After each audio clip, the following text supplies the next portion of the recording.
Hey everybody! Ooh, we're not playing that today. We're playing Sherlock today. Anyway, sorry we're getting started a little bit late today. Dinner took a little bit longer than I was expecting it to. Anyway, so we're gonna be Foley Fables Sherlock Holmes Chapter 1 today. Probably final part for today. I think we'll be looking to wrap it up. So last time we did a bunch of side quests. In the meantime, I have done some off-stream quests and things like that. I have wrapped up pretty much all of the side stories, and there are a couple of side quests I have left undone because they sounded interesting, as well as one side story that sounded interesting as well. So we're going to tackle those, and then we will do what I believe is the final case. And then I think there's one extra story thing, and then it should be done. So that is the plan today. I want to check something though. So I have been using sound alerts for a while, but I have swapped over to a different extension that it's pretty much the same, but it does give me access to more sounds and some extra features and stuff like that. So I want to make sure it actually works. I haven't had a chance to check it on an actual stream yet. Do it. Okay, it works. Cool. I just wanted to make sure it did. Okay. Grand, so we'll get started then. I shall shrink too, in case I forget to do that. So is everything working? Mic is on, yep. Elgato is running. I am visible. Okay then, so, yeah, so there's a side story I wanted to look into. So, as we were passing a fortress thing, these walls hold a lot of secrets, including one of ours. John gave me a hint how to recall what happened here, and I can't ignore it. The memory began in Old City when we walked along Bazaar Road, past the ruins of the Fortress of Holy Spirit. Back then, we found something, and John claimed to have a plan for it. So, we're gonna go do that, which is there.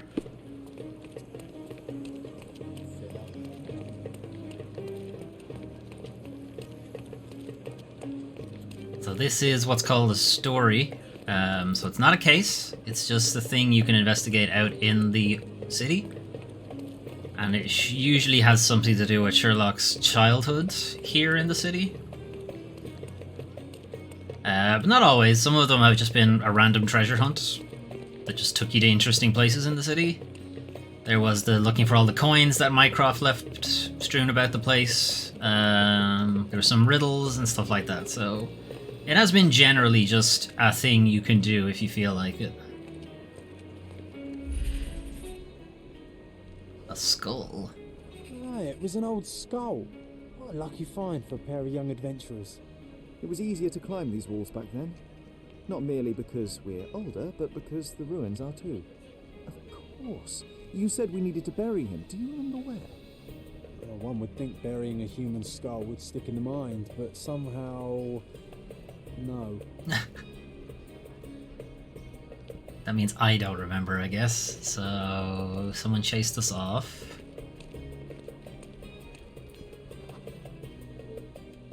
An old man was standing here as we passed. Oh yes, I remember his face as we flew by with a skull in our hands. He looked as shocked as our grisly companion. Okay, did we get chased or did we just leg it? I think we just legged it past some guys playing a game. What are they playing? Backgammon, I think. Or Baccarat, maybe. Nothing ever bothers an old Ottoman backgammon. Backgammon? Just realised I don't know what Baccarat looks like. I have no idea how to play backgammon either. Did we bury it in the sewer? That's a bit mean. I think we did. This wasn't the right place for a funeral. We were looking for somewhere more appropriate. Funny, nowadays you love putting men behind bars. Yeah, but not in You're a sewer. full of infinite jest, aren't you?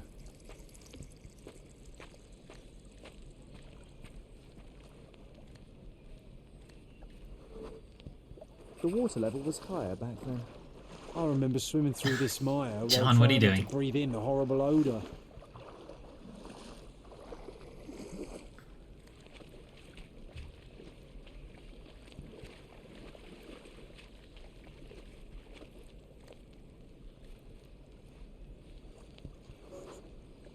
This is where we buried it.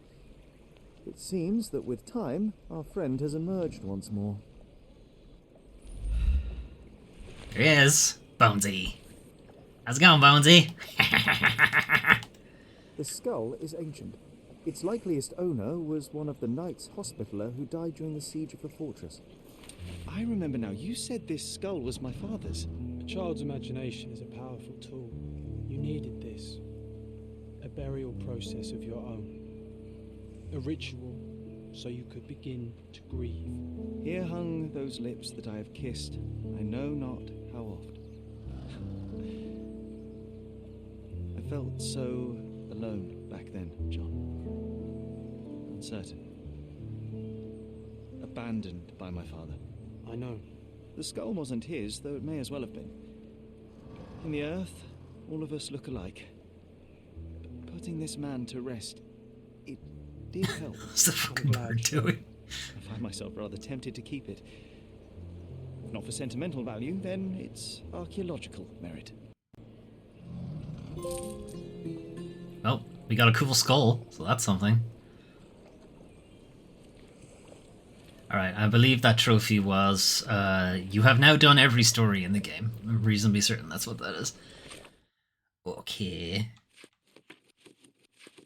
Really wish we had a mark as red so I could get rid of these exclamation marks. John and I found this skull a long time ago. It seems most likely to belong to a Hospitaller knight that died in the siege of the Fortress of Holy Spirit. Back then, John told me that it was my father's. I was still torn apart with sorrow and fear, but he made me believe it so I could start to move on. We buried it in a secluded spot. And then John's version of events. We're known as a burial ground for many secrets. Sherry and I hid one here too. When we were boys, we found a human skull. It was most likely the skull of a knight hospitaller that died during the siege of the Fortress of Holy Spirit, but I invented the story that it was actually the skull of Sherlock's father, Seeger Holmes. They go back and forth on how to spell that name. Mr. Holmes died when Sherlock was 6, and 3 years later he still hadn't fully processed his father's passing. This small fiction offered my brother Sherry a ritual to let go of his sorrow. We buried the skull beneath the old city walls. I think it helped my brother. It's interesting that Sherry's imaginary friend is also an imaginary brother and not Mycroft. Anyway. So, we do have we have two side cases. I thought I only had one, but we actually have two. So one of them involves M, a mysterious M who has been interfering in other cases that I have done off stream. You might think Sherlock Holmes fans probably know who that is. Anyway, so who is M? This has become rather interesting. Lucky Joe is locked up. So Lucky Joe was the head of the Robin gang, who were all thieves who wore like bright colors and stuff like that to sort of mock the police because they couldn't find them or catch them. But Sherlock was somewhat used by M to capture this one. Lucky Joe is locked up, but the blackmail materials have been stolen by someone else. So the blackmail materials are something Mycroft sent us to get, which are probably now in M's possession. I couldn't retrieve them for the United Kingdom intelligence. I've got Joe's letter from an M who seems to be behind the theft of Haring's documents. Lucky Joe said that he was contacted by M at the Il Palazzo del Lusso Hotel, which I think is where the whole game started. Then we have a note from M. S. Find me in room 227. M. We got this note. S is presumably Sherlock. And M is presumably the person who you know who it is. We got this from a guy who had stolen some documents from one of Mycroft's agents. The agent themselves had been killed in what seemed like an accident, but is now starting to seem like not so much an accident. When we caught this guy, he threw himself off a bridge rather than talk to us. So we've got that happening. And then we have what was did in the shadows, which you might realize is a play on the TV show What Was Done in the Shadows. Report number 1810. 2 men were found dead near an open grave at the cemetery. Both victims had bite marks on their necks. The victims, John Bowden, graveyard keeper, Syed Hafez, assistant professor at Cordona Medical College. Suspects are Camille Arki, deceased, reportedly a vampire. Witnesses, Leandro Barbieri, a reporter, and Joe, a vagrant. Just Joe. Evidence points to the possible involvement of supernatural forces. Case is pending further investigation. So, but, you know, vampire case, I thought we'd look into it since I've played quite a few vampire games on the channel at this point. So, we are heading to the cemetery, which is, considering the size of Cordona, you would think they'd have more than one cemetery, but no, they've only got the one, and it is here? Here. Okay. Alright, vampires.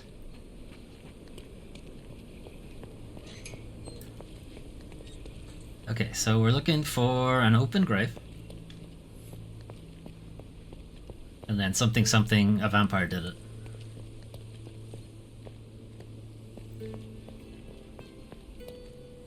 This seems likely, since there is a policia here. This place gives me the creeps. What if the vampire comes back? Yeah, what if? Alright, never mind. It's not there. That's leaving the cemetery.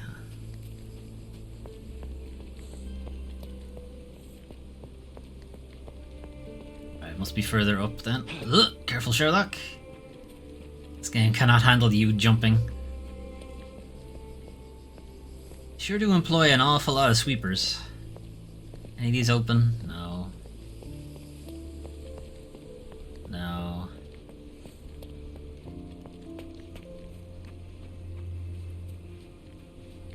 Nothing in here? No. 2 men were found dead near an open grave at the cemetery.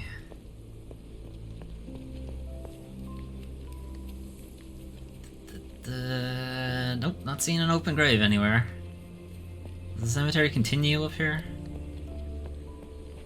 I can't go that way, so irrelevant.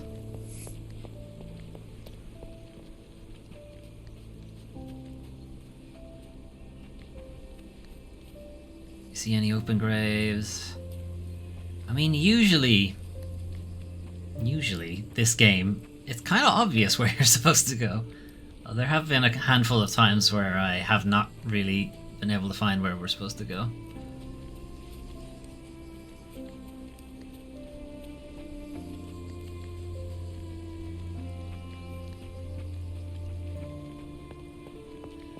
Is it near Mummy's grave? This is Mummy's grave.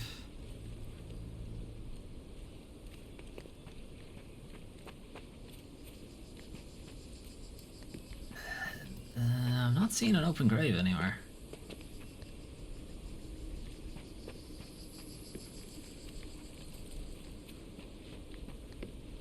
I figured it would be where the policeman was.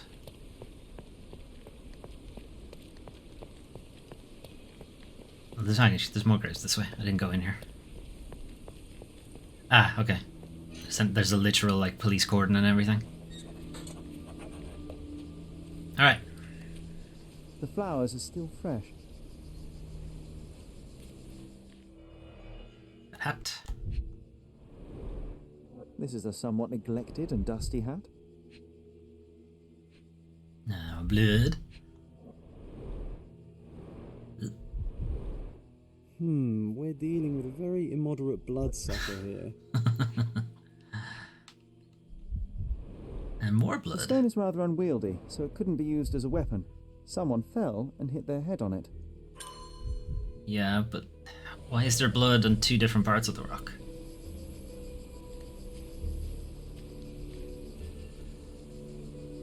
Alright, any other markers up here?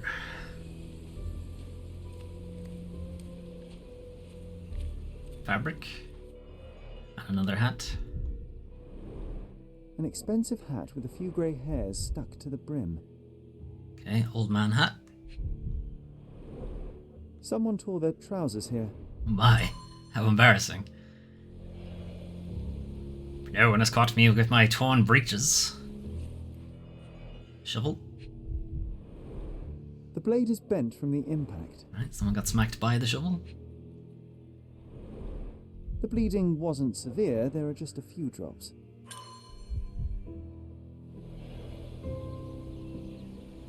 Where's the grave? Oh, that's it over there. So is there any more spaces before I move any further? Where's marker 2? I found 1, 3, and 4. Where's 2? Is 2 the grave? 2 appears to be the grave. Okay.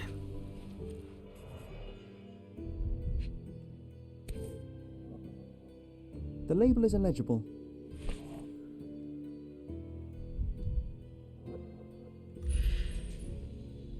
Tools.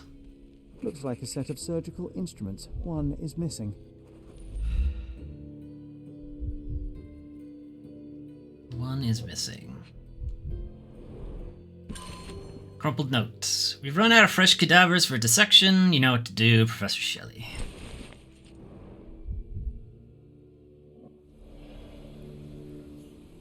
So they were digging up corpses for dissection, which I'm not sure.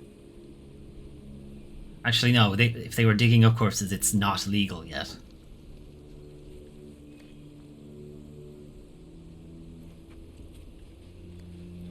Okay. We got a chemical thing to do. I've located an empty grave at the cemetery. Upon examination of the scene, I found a shovel with a bent blade and a few drops of blood nearby. A set of surgical instruments, one is missing, a dirty hat near a blood-stained stone, a pool of blood nearby, an expensive hat with a few grey hairs, and a piece of torn fabric on a root. Okay, found a bottle containing a clear liquid with a repulsive smell. The label is damaged. I'm gonna guess ether or ammonia. It's probably something they use to deal with the cadaver smell. You know, just like hold a rag up to their mouth.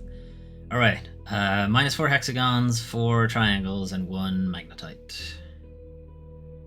Oh, 1 magnetite's gonna be a pain in the hole.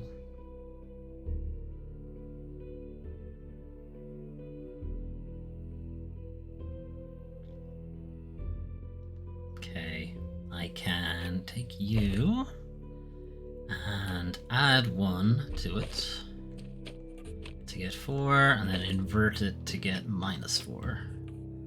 And then I can take you and double it to get 4, and then magnetite. I guess I can half it and then half it again. Half it and -1, either way.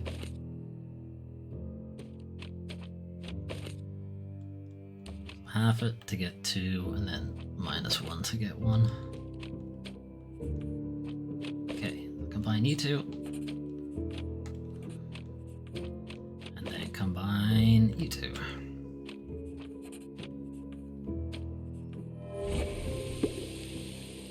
It is formalin, which is used for, oh, it's for embalming. It's formaldehyde-ish. Precursor to formaldehyde. Okay.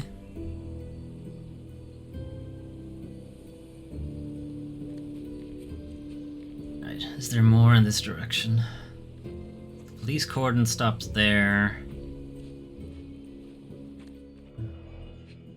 This must be where Joe, the vagrant, was hanging out. Nicely roasted. We interrupted his dinner. Psilocybin mushrooms. Psilocybins. These are powerful hallucinogens. Right, well, we can't really trust whatever the fuck Joe was doing. He's also hammered. I wonder how even the most destitute always somehow manage to scrape together enough for a drink. I don't think they scrape it together so much as just possibly steal it. This must be the vagrant shelter. Quite homely, if you don't mind sleeping next to the corpses. Well, usually the corpses stay in the ground. Okay, so we can probably discount Joe's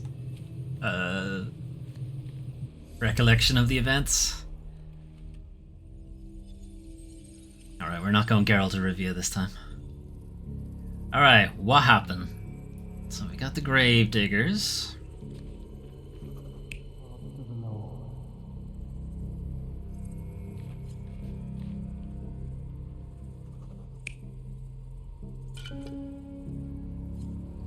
Possibly.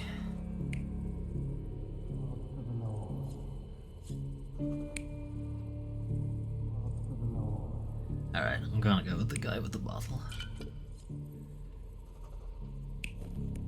It's somebody preparing tools, I think, because they took one.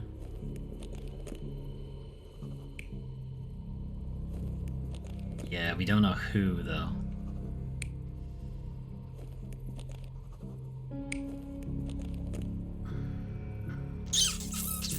Okay.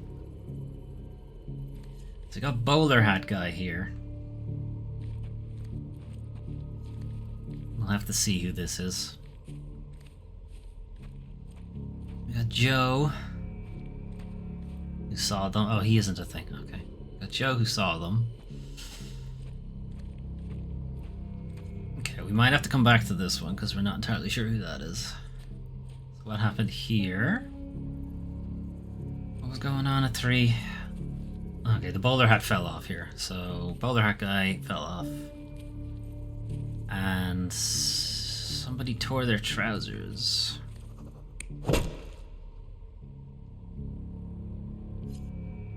No, he didn't hit him here. He hit him over there.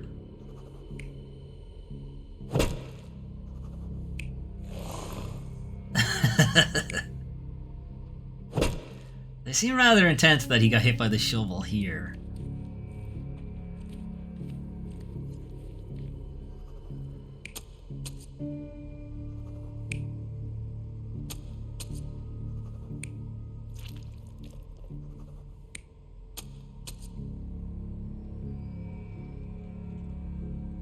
This guy's hat isn't anywhere.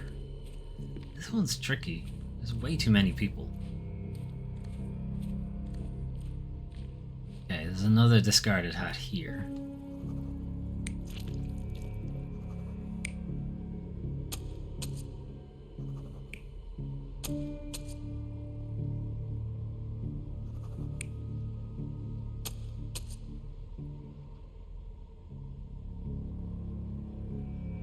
As we're thinking the surgical tool is what he used to do that, which I guess is possible.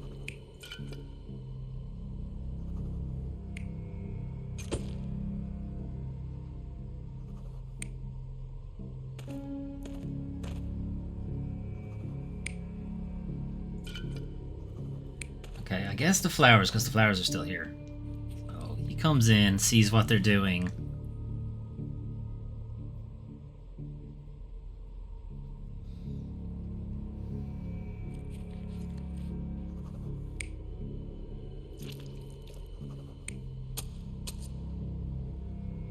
I don't see the grave digger doing this somehow. Or whoever the bald guy is. I'm thinking the doctor probably did it. He would have had the surgical tool.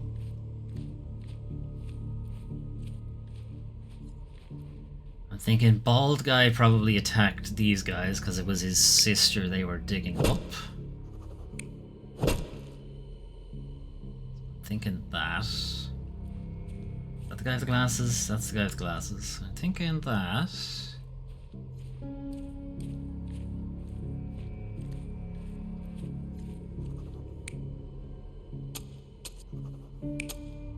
The doctor made these marks.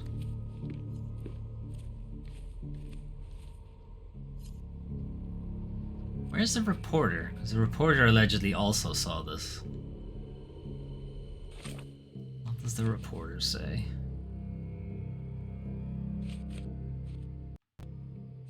Reporter's testimony. I've always had a nose for a good story. I was just strolling about the cemetery when I saw him, the necromancer. I'm not joking. He raised a woman from the grave and ordered her to attack the two men who were close by. Then they both turned into bats and flew away. I was too scared to take the photographs of them, but I photographed their victims. This will be a front page. Okay. the reporter did it. The reporter didn't do this. I'm fairly certain the brother of the woman did that. But I'm thinking the reporter probably...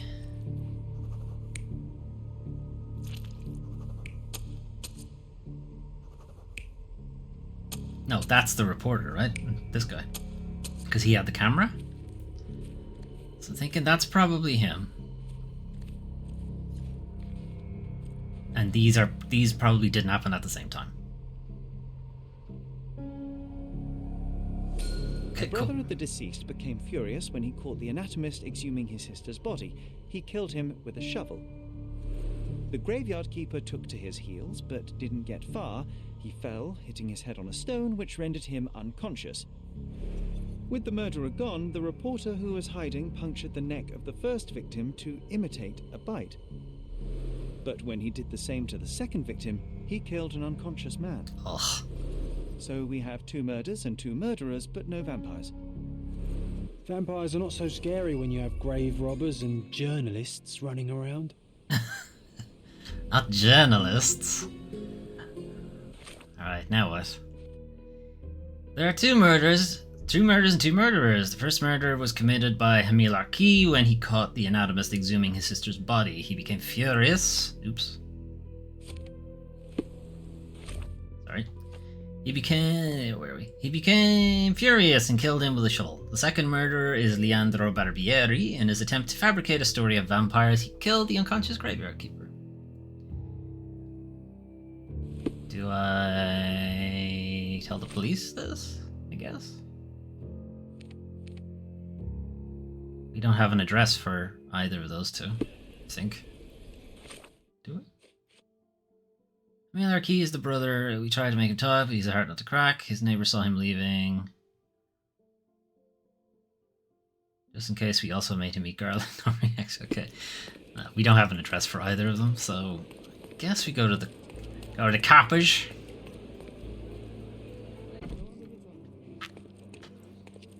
I'm afraid I have terrible news. It's not vampires. Constable Stark, do you believe in vampires? Eh? What do vampires have to do with anything? This stupid fucking case you put me on. What I thought while looking into the murders at the cemetery. The primary suspect is indeed the murderer, but he's not the only one. The reporter, who so easily fooled everyone with his vampire stories, killed the other victim. But why would he do that? He believed the unconscious man to be dead and decided to concoct a thrilling story for his readers. Oh, thank you, Mr. Holmes. I'll have the conniving little scrub taken in immediately. There's only one case left. Don't let me stop you. Matt, there should not be any cases left. God damn it. Alright then, there's apparently another case, god damn it. Alright, we gotta read this one too, so. The scapegoat. Report number 1813. 4 persons were arrested for theft, property damage, and debauchery. The 4 comprised of 3 women dressed in robes and animal masks and a priest. Suspects have been charged with stealing and slaughtering a goat in the forest ruins of the west of the cemetery. For this cruel act, they will be prosecuted accordingly. However, the victim has requested to specifically identify who stole his goat. The testimonies of all parties involved are attached to the case. I want to know who took the goat. Alright, the victim's testimony. Wooly was the best goat I've ever owned, very fertile. He charged at anything red, but otherwise he was as calm as a cat. I was inside when he was stolen. By the time I ran out, they were gone, but I saw that the thief was wearing a mask. I must know who did it. Please put Mr. Placido onto this. He busted my neighbor for running a gambling den. With but a single look at his clothes, I'm sure he will solve this in a jiffy. Priest testimony. The priest is still tipsy. I came to the ruins to save these lost souls and stop their abhorrent ritual. I found them dancing and I hid in the bushes, only to gather courage, mind you. Didn't see any goats. I definitely wasn't jerking it. Then one of them stumbled, I gasped, and they noticed me. The one who fell tied me up, and the other, in a lion mask, forced me to drink wine. Yes, that's what they did. I don't know where the third woman was, but when they stopped tormenting me, the goat had appeared. Green Ox's testimony. The woman in the green ox mask is limping. I couldn't steal the goat even if I wanted to. I sprained my ankle during the dance. It was the priest who brought us the goat. He may be a holier than thou now, but he clearly wanted to join our bacchanalia. You bet he did. Red Lion's testimony. The woman in the red lion mask has a large bruise on her side. I broke an amphora with very expensive wine because of that goat. He was probably rabid. Birds should have known better than to steal this crazy animal. I've had enough. This is the last time I take part in these rituals. I already have 3 lovers. That's more than enough. Damn, share it with the rest of us. The Black Bird's testimony. We gathered to perform a ritual which would make men desire us above all else. We were dancing when we noticed someone spying on us from the bushes. It was the priest. I ordered the others to get him drunk. No one must witness our ritual while sober because it insults the god of rapture. Oh, about the goat. It was the lion's responsibility to bring it to the ruins. Okay, so they're all saying someone else did the goat thing. Alright. So we're heading to the forest ruins near the cemetery. Oh, that's quite far. West. I don't think I've been out here.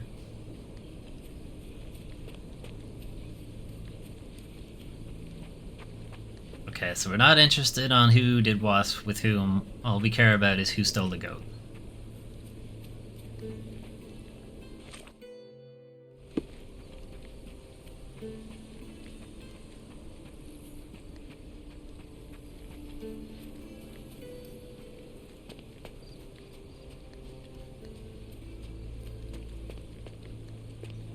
Here?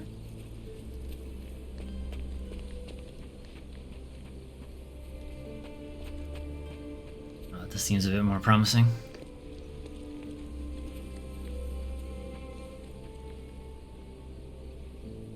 Wait. Goliath is the elephant, wasn't it? Did he hang out here as well? Right, it's around the corner.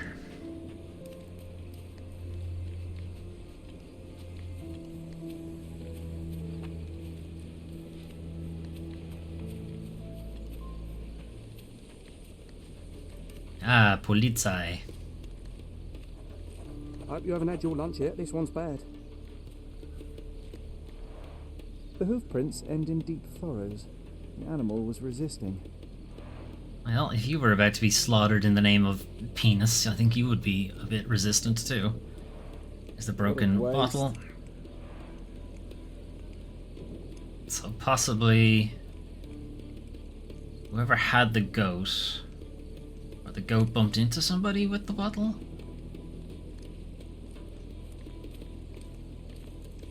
Multiple bare footprints. I should examine them more closely. I'd like to.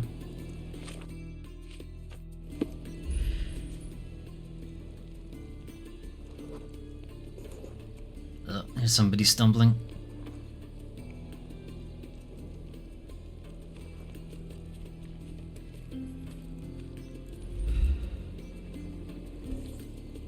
There's the rosary. The priest said that he came here to stop the ritual. Did you really, Father? Of course not.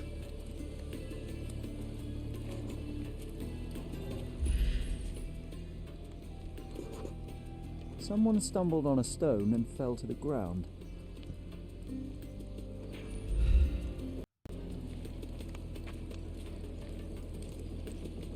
Alright, here's where the goat died.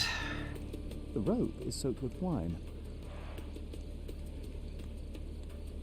Well, they gotta set the goat on fire. Here's another wine bottle. Possibly blood. Oh, never mind. Here's where the goat died. Fuck. That's a bit gruesome. The goat was torn to pieces. Ugh. Savagery.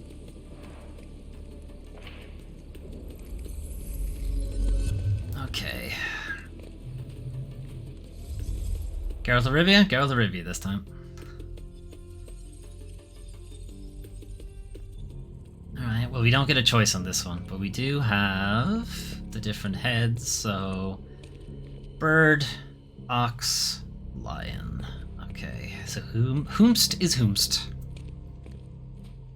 Here's the priest, doused... Oh, okay, they had the priest here. They doused him with wine.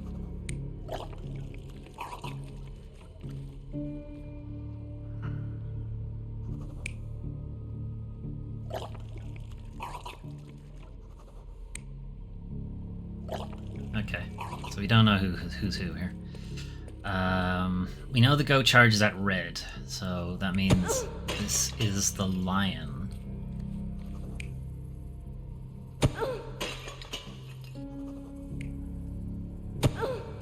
Alright, so we charge the lion. The ox twisted their ankle? Yeah, so the ox twists their ankle.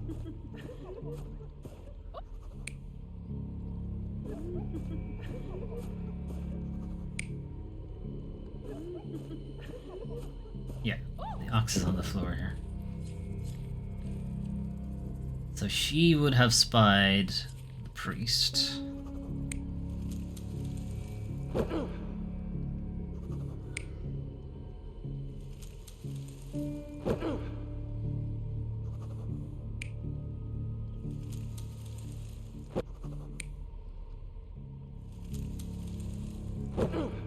don't seem to have it. No. Yeah. I would have figured the ox would have done it. Because she would have fallen here and seen him, whereas the other two wouldn't have seen him. He would have gasped when she fell.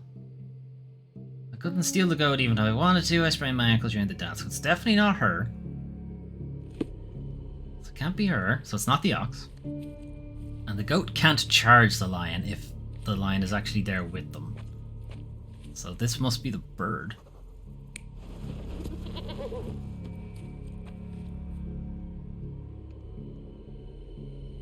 Can't be the priest.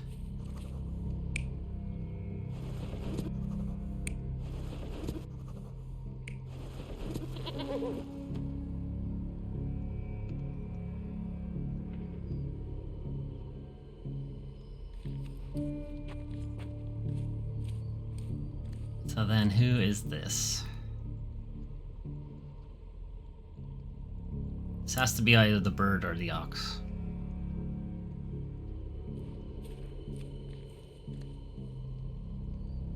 What was the deal with the bird?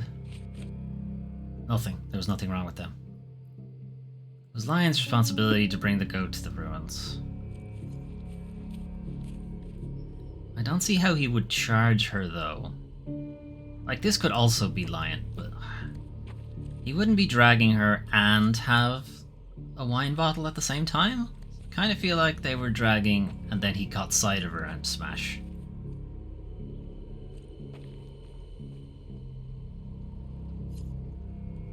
Maybe not.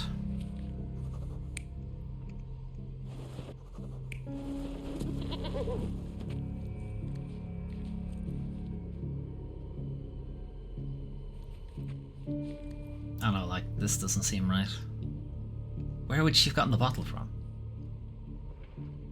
Okay, alright. Yeah, because she would have been... Alright, so we need to know who the other person is. She would have been dousing him, come out here, the goat would have seen her, and then smack is what happened. So it can't be her. Ox had twisted their ankle, so it can't be them, so it has to be the bird.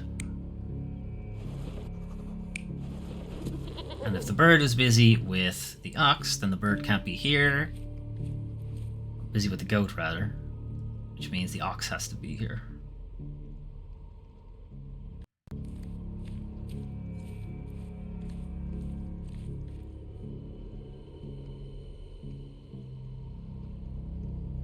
Was there an option here for the priest not to be dragged out?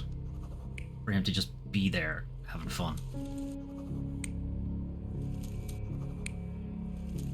No. Okay, so the priest was definitely dragged out then.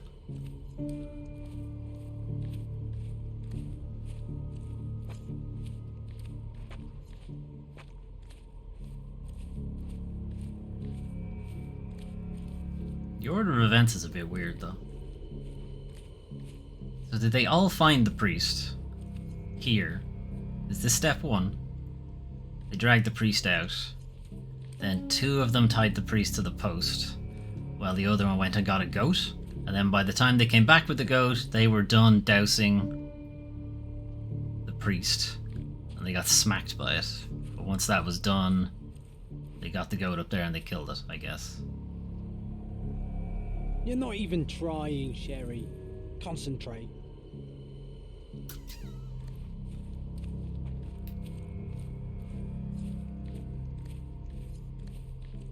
I don't know what I have wrong here. located the ruins where the ritual took place. Upon examination outside, I found a blood-soaked altar with the goat. Multiple bare footprints, a spot where someone stumbled and fell, prayer beads hanging from a bush, a thick rope tied around a column and spilled wine all around, distinct hoofprints ending in deep furrows, broken wine amphora directly where the hoofprints ended.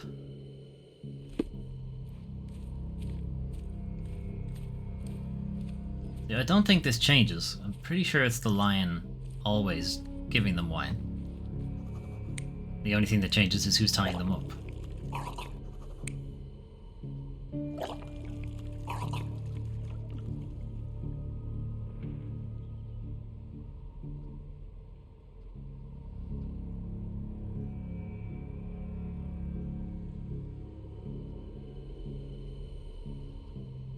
Unless the order of events is wrong?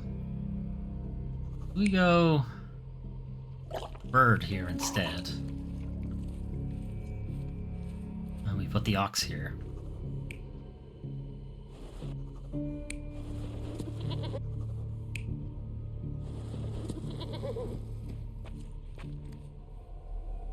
You're not even trying, Sherry. Concentrate. I am fucking concentrating, John.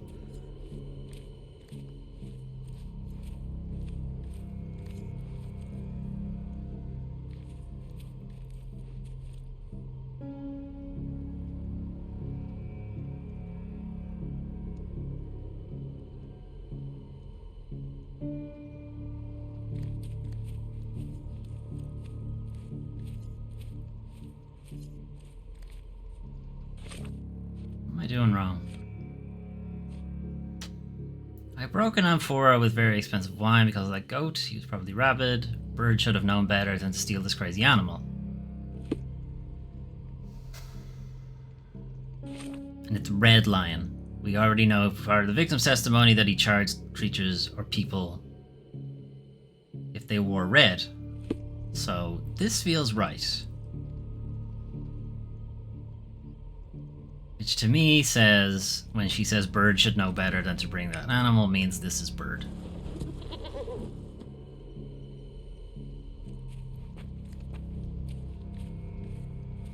And bird did all the work. That can't be right.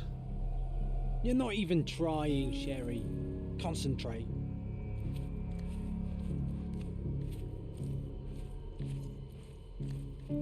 Who said they saw the priest? You're dancing when we noticed. I ordered the others to get him drunk. This is bird.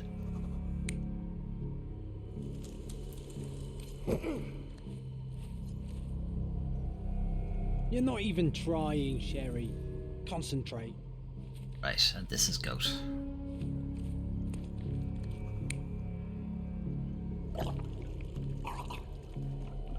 So, we have three lusty women engaged in a ritual. They're drinking and dancing when suddenly they hear a noise from the bushes. Their ritual seems to be working. There's a man they can get drunk already. While two of them are busy with the priest, the third one leaves. She is the one who stole the goat and brought it to the ritual. The poor animal smells trouble and charges at the drunken woman with the amphora. Still, he couldn't break free, and at the end was brutally torn apart and eaten alive. Christ. Well, they attracted the attention of men. The police, at least. Good one, John. Alright, well, we have our answer. Okay, so, three women engaged in a ritual among the ruins. While they were dancing, the priest was spying on them from the bushes. Giggity. After the woman in the ox mask stumbled and fell, they spotted the priest, while the others were tying him to a column and plying him with drink. The woman in the bird mask went to steal the goat. When the goat saw the red lion mask, he charged at the woman wearing it.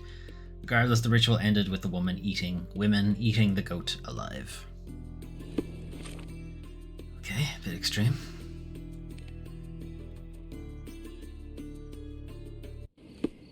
Giving girl bosses a bad name. Okay. So this better be the last fucking one. Mr. Holmes, I have great news. Our recent accomplishments have earned me a promotion. Oh, I'm Sergeant happy Star. for you. It has a nice ring to it, hasn't it?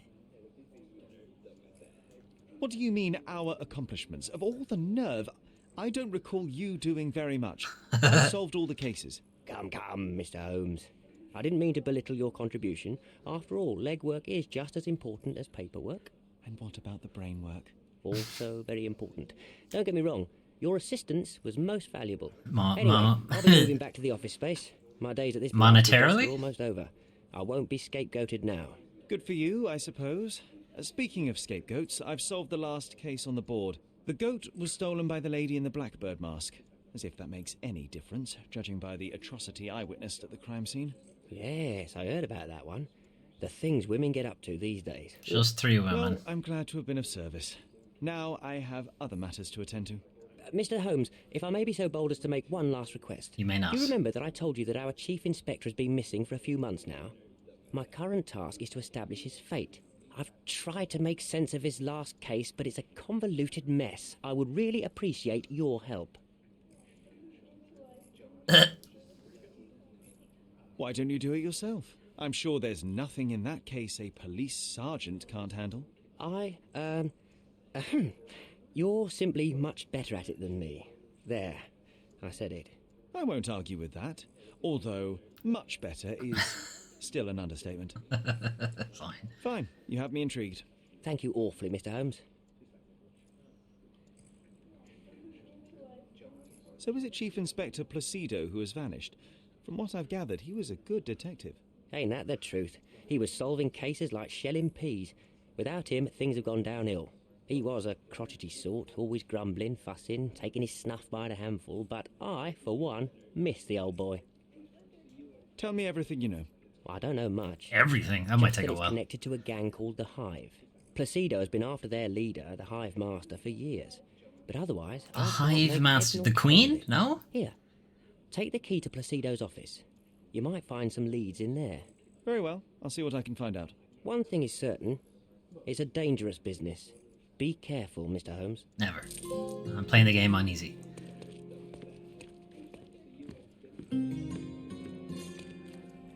Very good. Plan B.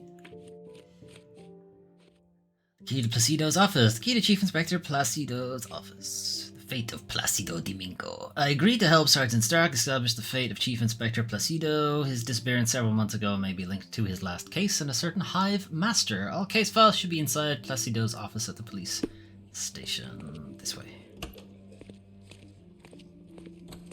Chief Inspector Placido. See, I want this kind of office. Like, I don't think I'd have any files or anything, but still, I kind of want something that looks like this. Anyway, we are currently streaming from just above Sherlock's head. Yeah, okay.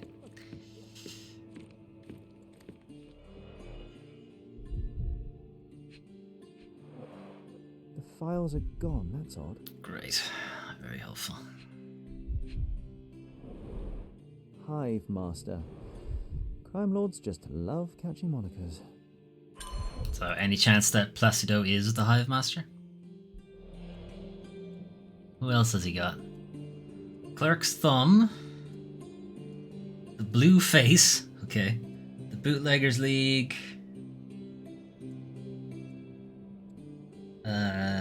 Sinful Old City? A Scandal in Old City. Five Figs. Fierce Brigade. The Solitary Sailor. Price of Loyalty. Trade Hazards. Dancing Geese. Three Dying Knocks. Blank.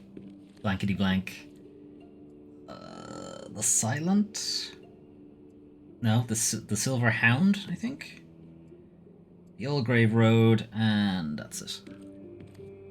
These must be the names of his cases. Chief Constable's message. We've been through this before, and you know well that I cannot allow it. You are an indispensable asset to this department, Placido. Sorry, but your retirement's out of the question. We need you now more than ever. The city needs you. Think about it. Chief Constable Donovan. Placido may have engineered his own disappearance so he could actually have a holiday for once. And his gun's missing. This must have been an award for long and faithful service. Still, even if it is an award, it looks like it's a real gun. Cordona Chronicle, May 1877. Hive Gang Police Raid. Is the Hive Master dead? For Police Inspector Luciano J. Placido, the night of May 13th ended in gunshots, a blazing fire, lost comrades, and the label of hero. After an investigation lasting several years, Inspector Placido led his squad on a raid to shut down the operations of the infamous Hive Master and his crime syndicate, the Hive. The largest of the gang's warehouses, also dubbed B Yards, was raided in Miner's End. Although the operation was thoroughly planned, the police encountered serious opposition and were outnumbered. The gang set the warehouse on fire, ambushed the officers, and engaged them in a gunfight. We have received confirmation from several sources that Inspector Placido managed to corner the Hive Master, the gang leader subsequently perishing in a failed attempt to escape from the burning warehouse. Yep, Placido became the Hive Master. As a result of the operation, Placido was promoted to the position of Chief Inspector. We congratulate the hero and are already preparing an exclusive interview with the governor that will include an official statement on the operation. What? A box of snuff. Oh, Strong snuff. stuff. Strong snuff. John, get up. Safe? No.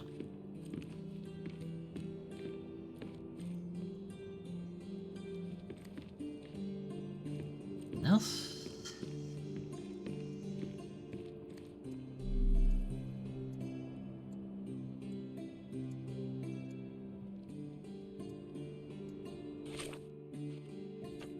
His honorary revolver is missing from its case. The Hive Master case files are nowhere to be found. Or are they?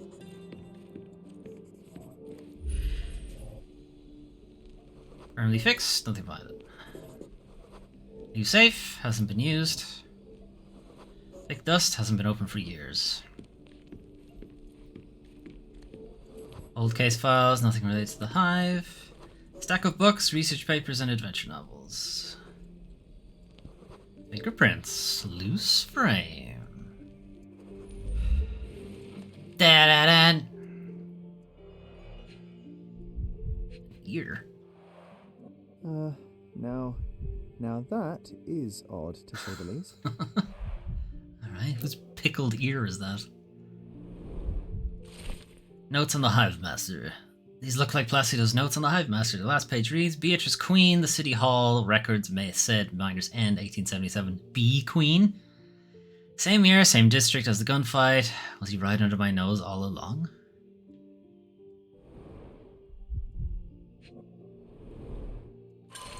Collection of Hive articles. Collection of local and nationwide newspaper articles all mention the Hive and Hive Master and are organized chronologically. Chief Inspector Placido has been collecting information on this gang for years. May 1875, exclusive! New crime syndicate sweeping Cordona. January 1876, buzz off, you elusive weapon smugglers! The Hive supply Irish nationalists. October 1876, Hive Master mystery! All we know about the underground gang leader. May 1878, police corruption controversy, an officer spills the truth. June 1878, no more free speech, independent newspaper raided by police. February 1879, the Hive stings again, 5 civilians dead, 10 injured. April 1879, former Cordona Chronicle reporter missing, we will not be silenced, pledges editor. December 1879, police corruption charges dropped. Let's take the ear, Sherry. It'll bring us luck. You'll see. That. Good lord, you can't be serious. What is the chemical symbol at the back? That actually makes it less legible. So that makes it completely illegible. Nice. Always play it by ear, pal. Gross. Oh, it might just be honeycomb. Alright. I did that without even having to try, really. John suggested I take the ear from Placido's office, but I'm not sure if it's a good idea. I've taken the ear. Okay, note on the Hive Master. Last page reads, Beatrice Queen, City Hall records said Miners End, 1877. Same year and the same district as the gunfight. Okay, it looks like we're going to City Hall, so... Wait, did I find everything in here?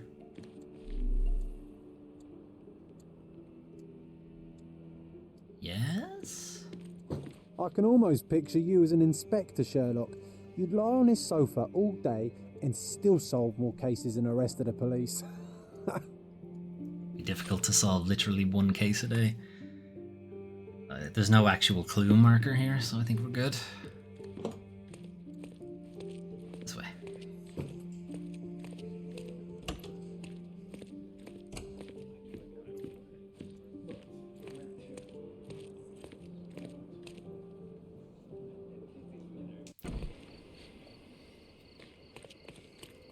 City Hall records. Here. Here was me thinking we had like one side quest left to do. We've done what? 3? Is the third one? We still have one more to do. God damn it. Thought that was the last one.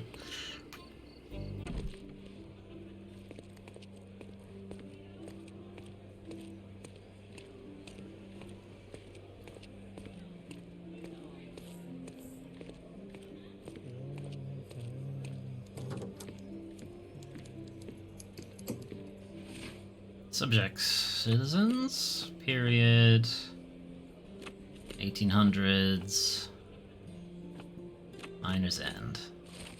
Property of B Queen, it's right there. Anyway, Queen Beatrice, business entity registered in 1877, documents filed for closure in January 1880.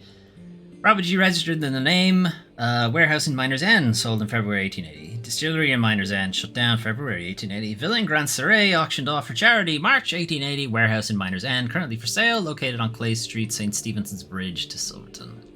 That's the one.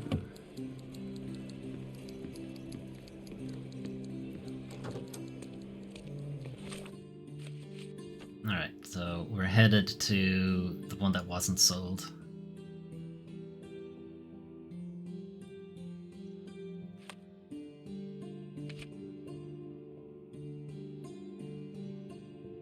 How long does it take for a skull to decay? And that's beside the point. What matters is Sherry saying goodbye. Vampire Hunt turned into a story of 2 grave robbers and a killer journalist. Pure pulp. I never wanted it to end.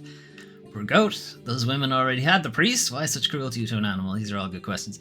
What I've discovered here is this picture, this sketch of John actually changes depending on what you're doing. Like, I think this is when he has a high opinion of you.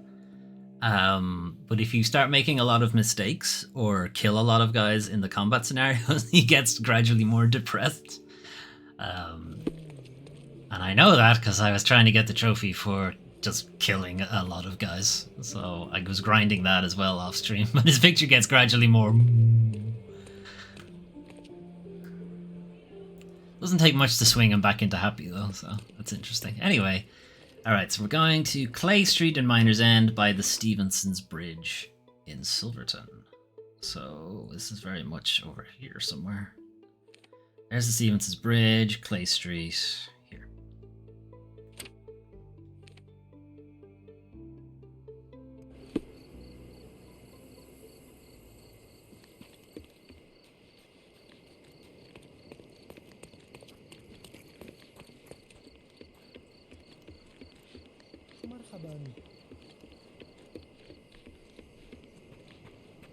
Do you think the ear will be important? Okay, so... The warehouse for sale is located on Clay Street. This is Clay Street. So is it this warehouse? Clearing out on Hive Master's orders. Cornelius said he knows what he looks like, but he's full of it. Saw the Hive Master. Better not to know. Witnesses don't survive. Oops, never seen him. Ghost of Cordona. Burned face. Typed messages. What is the governor? Contact your brother. Okay, well, it didn't go fast enough. Typed messages is the only one we have. Not a burned face. Typed messages. Witnesses don't survive. Brother to governor. Never seen him, possibly. Contacts through proxies. Nobody knows who he is. Hive Master's true face. From what I heard, the rank and file of the Hive don't know what their boss looks like. Apparently they've never seen the Hive Master in person, which is makes it very easy for whoever wants to. They could just slip in there and just claim they're the Hive Master. How would they know?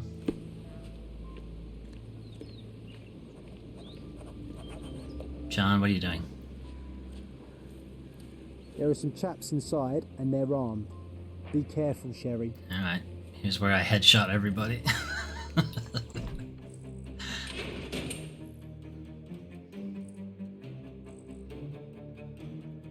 Bit much to just immediately go for combat, guys.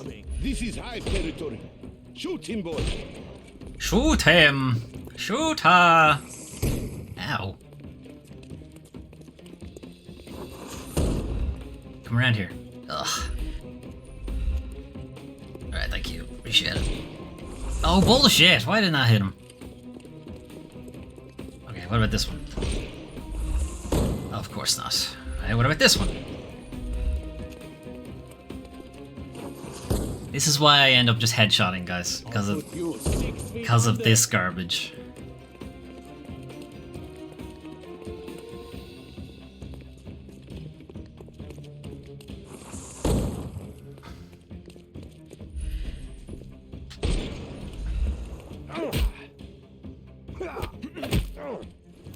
No more crime for you. The snuff's ready. Hit him with the snuff. Hit him with the pepper snuff. Ow.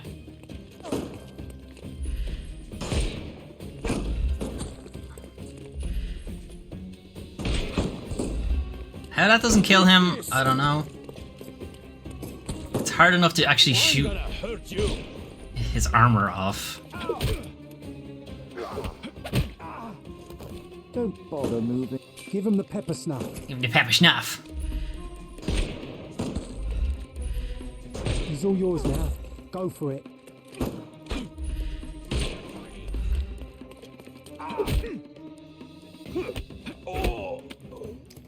No, give him the slap. Hit him with the slap instead of the snuff. The slap was too funny. Ow.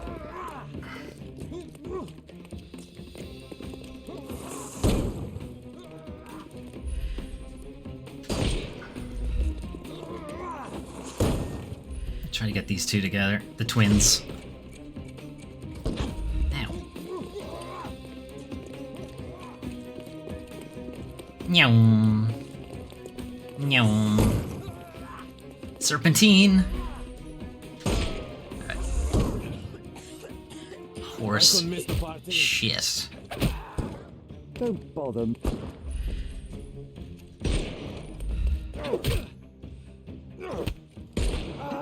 I'm coming for you. Could you not? Watch this.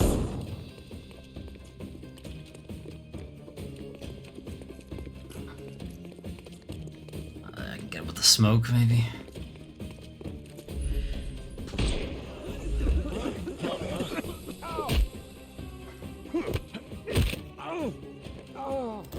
Don't bother moving. The snuff's ready.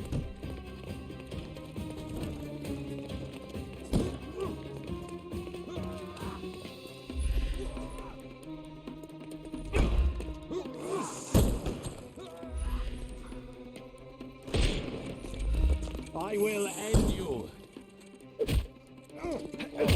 Oh, don't cry, you'll live. Give him the pepper snuff. We can overcome the brute now. Try to get these two not beside each other. I can miss the party. He just walked into the snuff cloud. Why doesn't it work on him? For you. Bullshit. Why doesn't that work on him?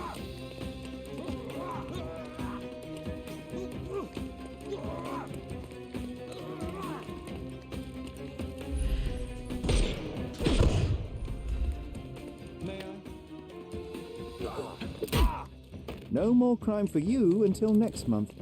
Oh, we're not done yet. The snuff's Oh, ready. never mind. I didn't kill anybody this time. Alright.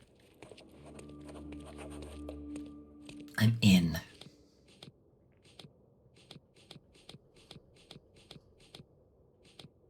Okay. I thought that said irresistible for a second. The irresistible souvenir. The souvenir. Just so many puns.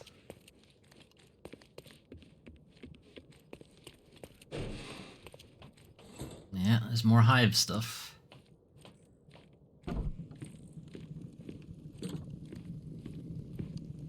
Okay, big furnace. We burning documents? Someone's been burning papers, I see. Yes, we are.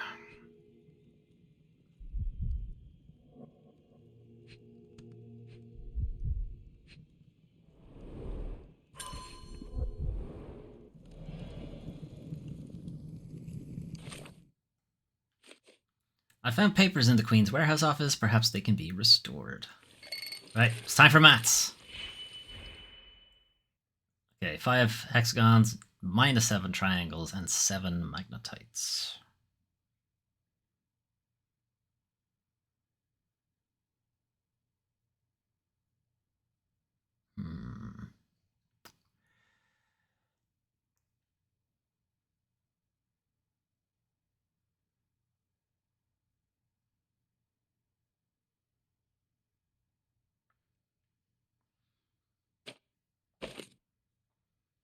I double this one. Like a 2 and 6. Then add 1. 3 and 7, so I just need 2 hexagons. Hexagons and triangles. Alright, I can't really do it. Sorry. Get here, -1. Okay. Okay, -7 triangles. So we have -5 already.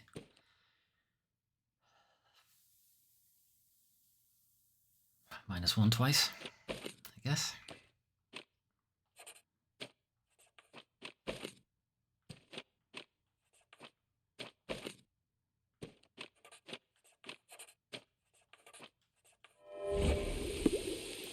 I managed to restore some fragments. Beeswax to Vallon, 50 crates of yarn to Dublin, something of honeycombs to Thessalonia.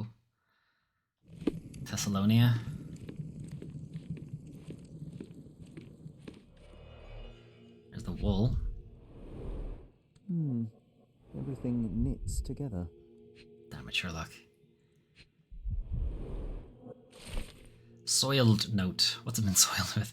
Can't spare any boys, Cal. Too busy wrapping up, same as you. Boss has gone soft, shutting down when he have the island in our pockets. Makes no sense to me. And what's with the letters? He never contacted us directly before. I'll be a fool to cross him, but I sure as hell am not leaving. There's still easy pickings to be had here, hive or no hive. And money. Nope, not the money. Cigarette? No. Pen? Paper? Yes. Letter from HM. Burn the documents, prepare the goods, I will deal with the apiary. The shipment will be the last. If you are on the ship, you will be taken care of. If not, you are on your own. HM.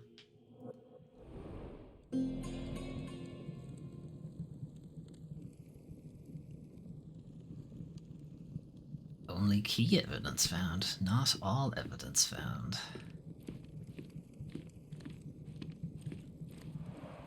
What a convenient way to pull the wool over the eyes of the customs house.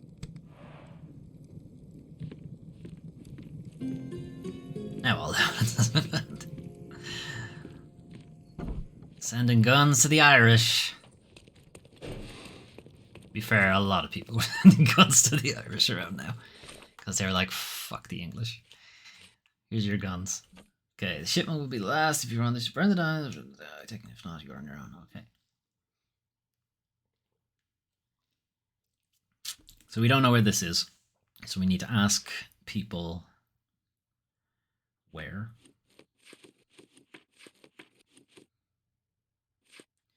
Which means we probably need to dress as a gangster.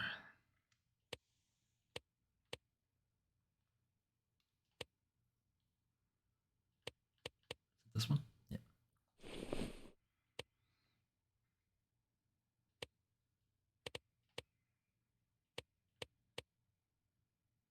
This one works too. This is called John's armor, right? Now, it doesn't expressly say it's Irish, but I mean, come on. So, is John supposed to be Irish? Is that supposed to be a thing? And yet they're brothers? Does that mean Sherlock has Irish ancestry or something? Okay, I can wear this. They seem to be fine with that. They like the beret.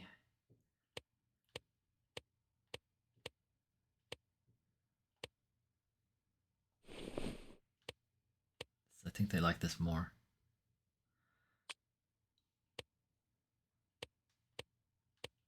Don't like any of these. Not the our mustache. Designer stubble. Designer's double it is. Scarred face. Not that you can tell with the bandage. Black eye makeup. Is that better than the scarred face? No. Fake bruises, much the same. Oh, that's John. Okay. I'm gonna take the bandage off.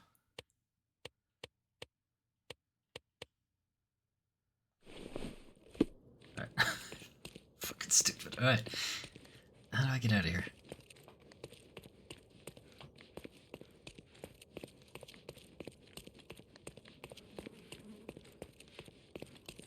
That's how. Alright, I gotta ask some people about this.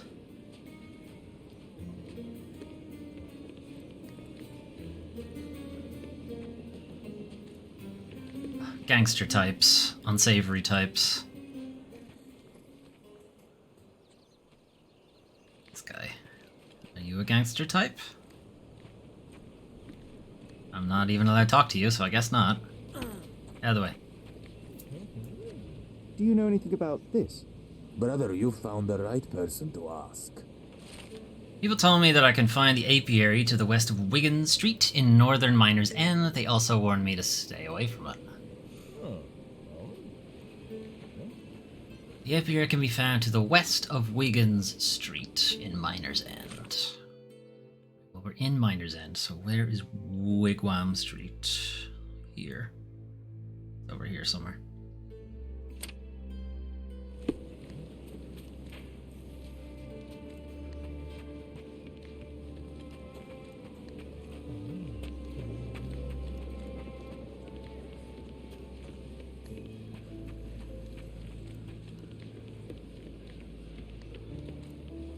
Right, I'm still thinking Placido became the Hive Master instead.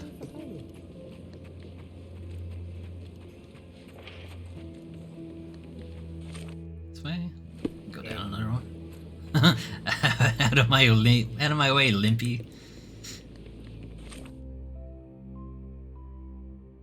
I suppose I could have gone that way. Whatever, it's fine.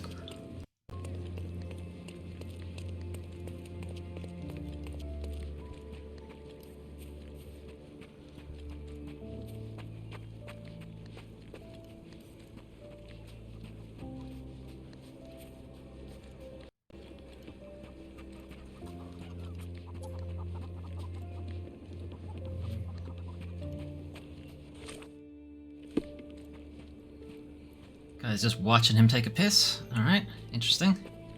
Interesting entertainment you guys got here. Here we are. Sure looks like an orchard and not an apiary, but okay. Get off me! Sherry, don't even think about breeding these nasty things. Ugh. Oi, we need the bees, John. Get off me!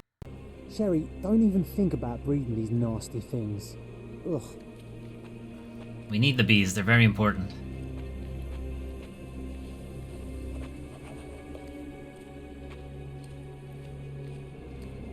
Hey, don't mind me, just having a quick look around the bee place.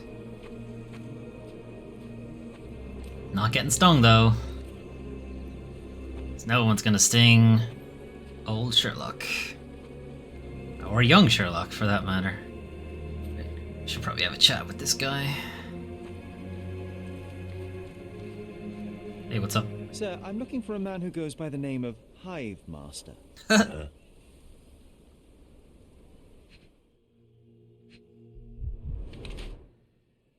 Hides the missing ear.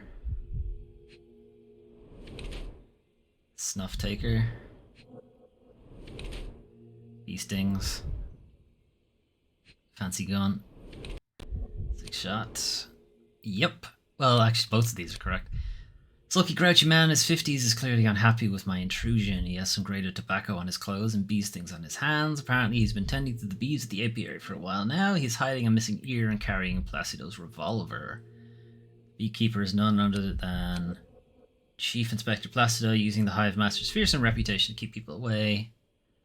Or Beekeeper must be none other than the notorious Hive Master, which means that it did not end well for the Chief Inspector this time. Placido must be dead. No, I'm going to say it's Placido himself. Chief Inspector Placido. And what makes you think that? Why, your missing ear, amongst other things. You need a larger hat. I've been investigating your last case on behalf of Sergeant Stark, and now I think I understand what happened to the Hive Master. Humor me.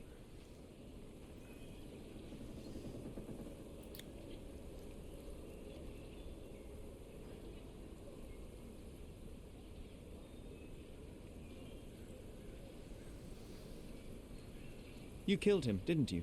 Huh. You're sharp, son. I'll give you that. But why? Everyone deserves a trial. Wasn't my choice.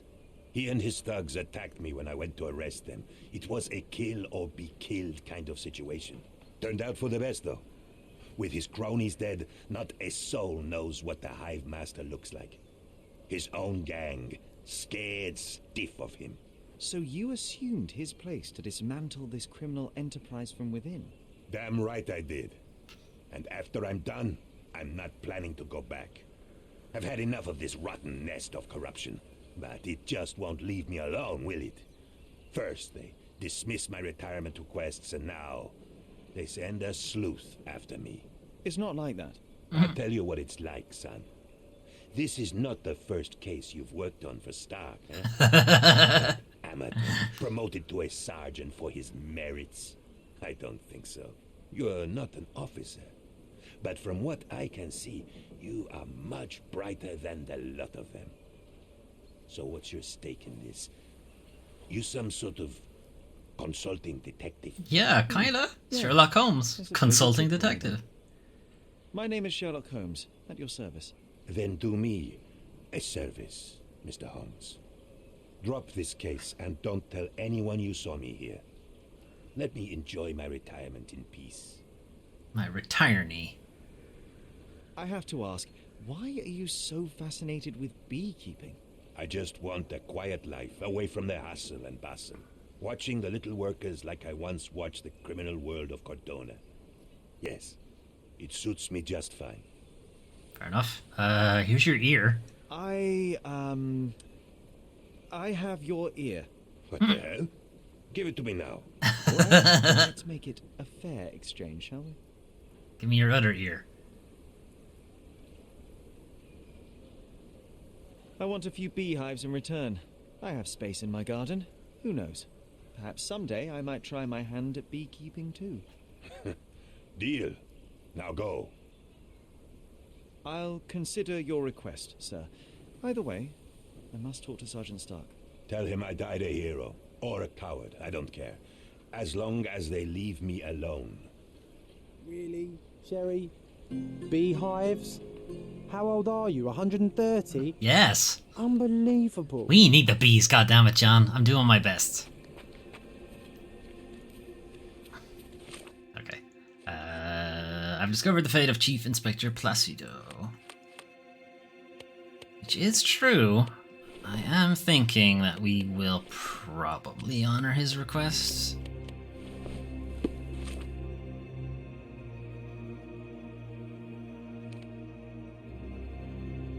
Also, I think there's a trophy related to honoring his request as well. So that helps, and it definitely helps make the decision a lot easier. Sergeant Stark's back at his desk. Across from the Chief Inspector's office. Ugh, fuck's sake, he's making me walk even further now.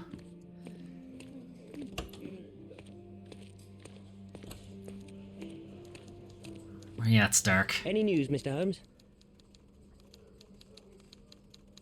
Chief Inspector Placido can be presumed dead. I was unable to find his body, but the evidence is unequivocal. He's gone. I suppose I expected as much. But still, it doesn't make it any easier. Placido was a good man. You would have liked him if you'd met him. Yes, it's a pity. I'm sure I would. In any case, no matter how bad, the truth is better than uncertainty. Please, take this as a token of gratitude. You've done us all a great service. Is it a bee? Thanks again for your help. Good luck, Mr. Holmes. A bee to start my He apiary. deserves to be left alone.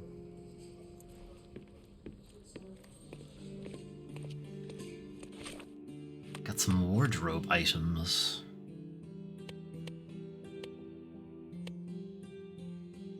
Okay, it's not clothes. Officer's cap. The island's most accomplished detectives. Hang on, maybe I did get clothes. Oh no, it's a Navy officer. Hat.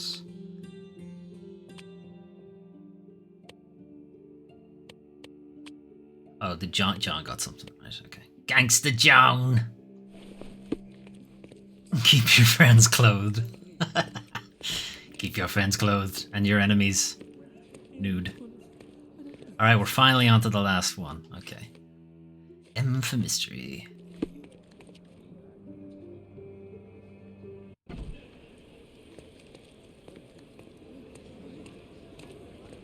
Okay, Il Palazzo del something something is this? Yes.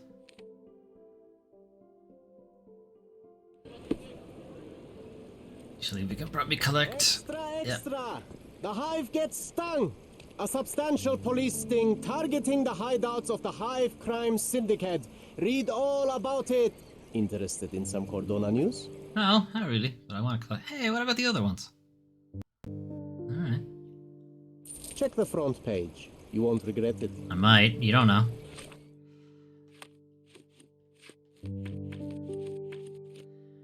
Citizens across Miners End and Silverton last night awoke to gunshots and screams, the byproduct of a substantial police sting targeting the hideouts of the Hive Crime Syndicate. This unprecedented operation had been in planning for almost 6 months and led to 13 arrests, per lead investigator Chief Constable Donovan. As Cordona police stormed the group's warehouses, many Hive ringleaders attempted to flee on a smuggling vessel loaded with weapons hidden inside wool crates. Officers learned of the escape plan and the ship was intercepted by a military patrol shortly after leaving the shores of Cordona. Once a powerful organization, formed from the merger of several local gangs unified beneath one mysterious master, the Hive has appeared to be in decline for some time, the alleged result of its leader's death and subsequent factional infighting. I see. Okay,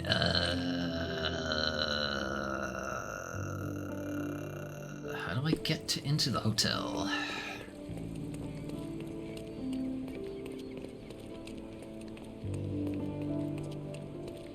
I'll try this one.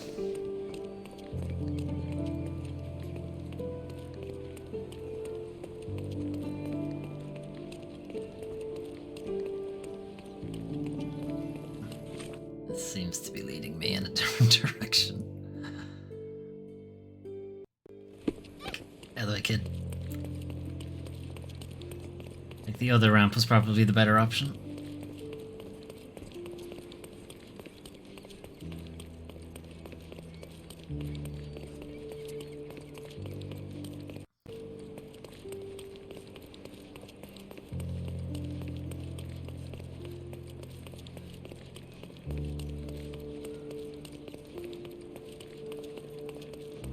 Let me in!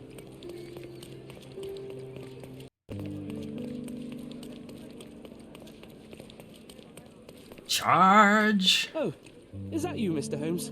Please, come in. Now that the police have finished their investigation, Il Palazzo del Lusso has finally reopened. Excellent. So this was where the very, very first case takes place.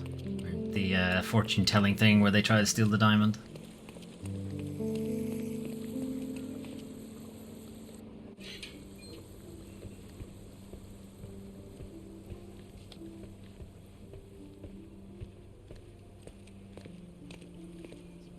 Suppose I can tell them I'm invited? How can I help you, sir? Good day. I'm looking for room 227. An acquaintance of mine has invited me to visit him. Oh, Mr. Holmes, what a delight to see you again. Professor Malice told me he was Professor expecting someone, but Malice. I didn't know it would be you. 227 is upstairs and to the left. He said you should spare him the trouble and let yourself in. Here's the key. I'm sure he'll be thrilled to see you. Professor Malice. Yes. Yes, of course. Well, I'd best not keep him waiting, thank you. That was not the name I was expecting. Sherry, this feels awfully like someone has set a mousetrap and we're walking right into it. Indeed. What the hell are you wearing, John?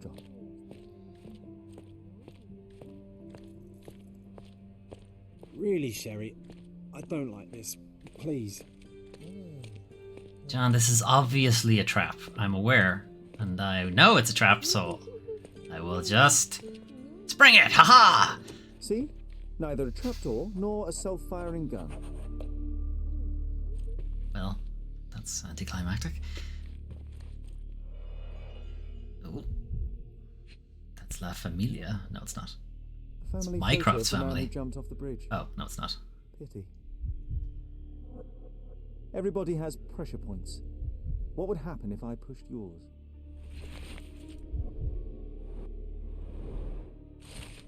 Wellington family dossier. Daniel Wellington was a wealthy nobleman that arrived from Cordona at the very beginning of the Silver Rush of 1818. He funneled all of his money into mining and earned himself a fortune in return. Daniel had 4 sons, all infamous for their spoiled behaviour and ability to pay their way out of any crime, including bludgeoning a man near to death and setting a bar on fire. Daniel Wellington died in 1859 at the age of 67, and his inheritance passed to his eldest son, Tom. Tom Wellington was not nearly as smart at business as his father. Every new financial investment failed. But with the mining business still profitable, the family were insulated until, in 1862, the mines were exhausted. Some say the Wellington family went into bankruptcy in 1866, but the true collapse happened earlier in 1863 when Tom Wellington committed suicide. His wife and 7-year-old son, Reginald, were left with a debt, and his unsympathetic brothers offered no respite. The miners demanded payment, vandalizing the Wellington mansion and threatening worse. The family sold their estate to pay off the debt, then disappeared. But even now, the family has a lot of enemies on the island. How many more dossiers like this does M possess?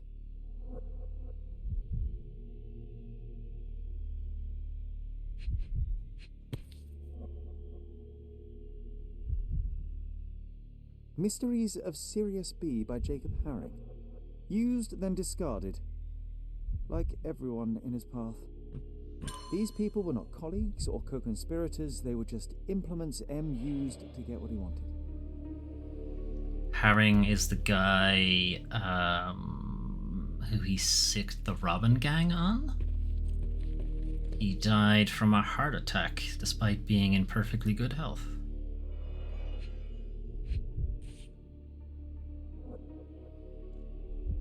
Trafalgar Square? Nelson's monument in Trafalgar Square, London. I am watching you.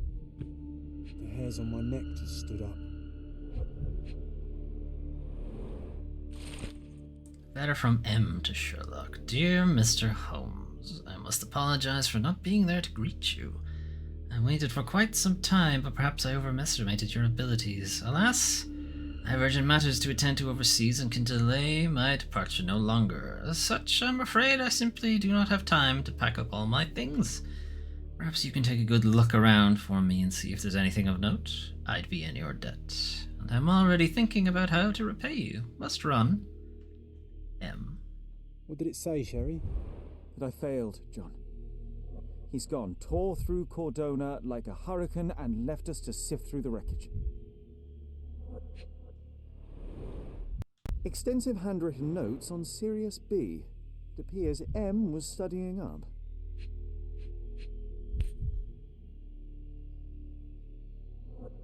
A dossier on General Garnet Wolseley, but now empty. Possibly what we were sent to retrieve. I recognize this seal from Jacob Herring's mail. He left behind only what he wanted us to find. Infuriating.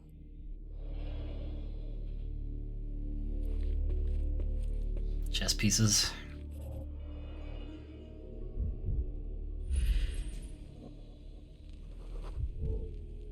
A clean champagne flute.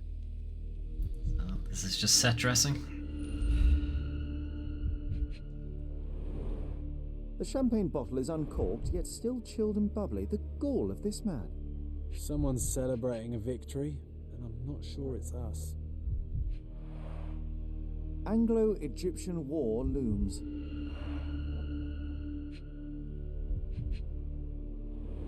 The first pawn has First been move moved. has been made. M is celebrating and wants us to know it. I like this. This is good.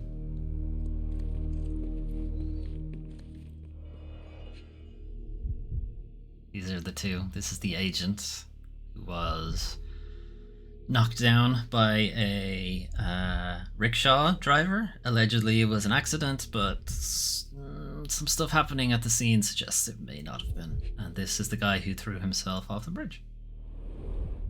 Jacob Haring, just a pawn in a complex chess match. Wait, no, it isn't. This is the blackmail guy who died of a heart attack. They look very similar. Look, the character models are very similar. Mycroft's agent.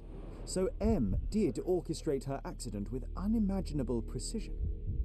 Yes, kind of impossible precision, really, that only a fictional character can manage. Cordona. We've visited most of these locations recently. We've been pretty much everywhere on the island, to be fair. The position of naval forces in the Mediterranean. This M has his sights set on bigger things.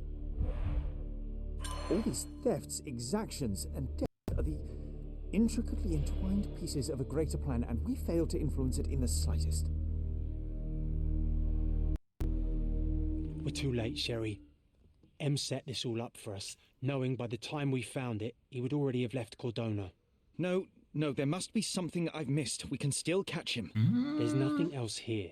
It's over. Gotta wait for the sequel, Sherry. He laid out this makeshift museum to taunt you. Don't give him the satisfaction. I will not cede defeat. I will treat this threat with the seriousness it deserves, which is to say, my absolute attention. Then you are giving him the win, Sherlock. Have you considered you might be out of your depth? Never. Are you sitting here in this very room, spinning his web around Cordona and beyond, manipulating and murdering people, using the Mediterranean as his playground like some sodding Napoleon of crime? Are you trying to suggest? I am not suggesting. I am stating outright that he is toying with you and you are too arrogant to avoid the bait. Oof. Sherlock, we stumbled into the lion's den. Now we must slow down, be smart, and make sure we get to walk out alive. I kind of want to go with the overreacting one, but no. Yeah, so what do you suggest? I know you want to catch him on your own, but it's time to face the facts. You lost. The smartest thing we can do now is lick our wounds and tell Mycroft everything. Mycroft? Now you are being hysterical. Look around you, Sherry. He's stealing secrets from the Crown, toying with navies, fomenting war. You cannot catch him alone. We will need all your brother's connections to stop this madman before he does worse. I absolutely will not. Telling Mycroft is probably the smart move, but Sherlock doesn't really It's not that he dislikes his brother, I think he just doesn't agree with his position in life. M thinks he can anticipate my decisions, and for now I shall let him believe it, but fear not, John. When opportunity strikes, so will I. This is not about you and your ego, Sherlock. Yes, it is. There are other lives. That's all it's ever been about. I am well aware, John, but Mycroft is not the answer.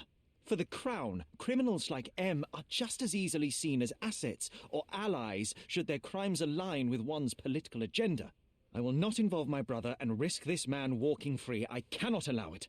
You're fooling yourself, Sherlock. You think M doesn't have a folder on you and Mycroft?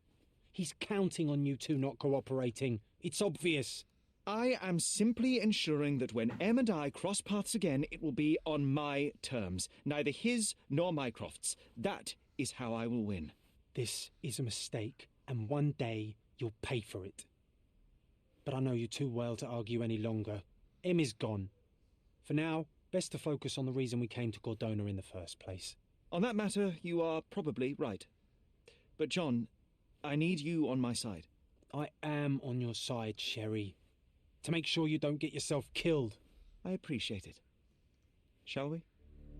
Of course, the funny thing is, he's arguing with himself about whether or not he should go talk to Mycroft, and his other self is like, you should go talk to Mycroft. So he knows it's not the right thing to do, but probably the most expedient thing to do. I don't know. Anyway, we got some wardrobe things. What did we get? Clothes? Clothes. The mysterious detective.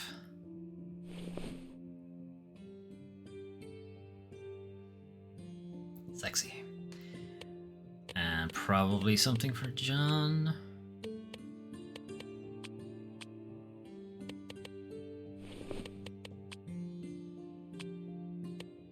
John has the Plague Doctor. Plague Doctor John! Have you been vaccinated?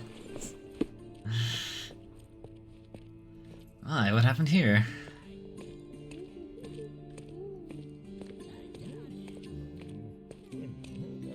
Sexy. I forgot about the mustache.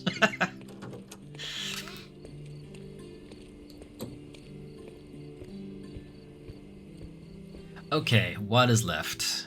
Right, cases are done, side stories are done. All that's left now is the final case, which is Sacrificial Lamb. Also, I need to mark these as red, otherwise it's going to annoy me for the rest of the day. Okay.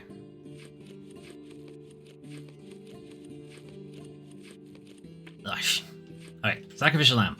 Dear Mr. Holmes, I'm waiting for you at Kurt Manchois' mansion on Turquoise Lane, across from Cordona Abbey in northern Grand Surrey. Come at once, if inconvenient, come anyway. Always your friend, Vogel. P.S. I sent you the appropriate outfit from this place to avoid any unnecessary complications. I hope it fits. Okay.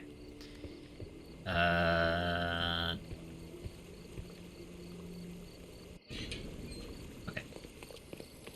So we are going to Turquoise Lane, across from Cordona Abbey in northern Grand Surrey. We're in Grand Surrey. There's Cordona Abbey. So... Turquoise Lane. We're pretty close.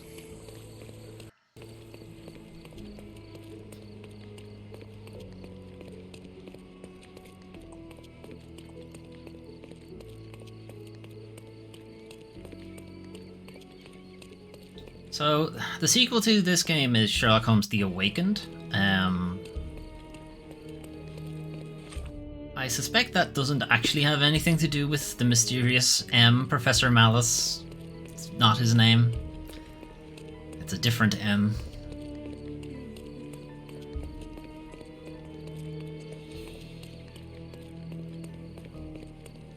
Sherlock fans know who it is.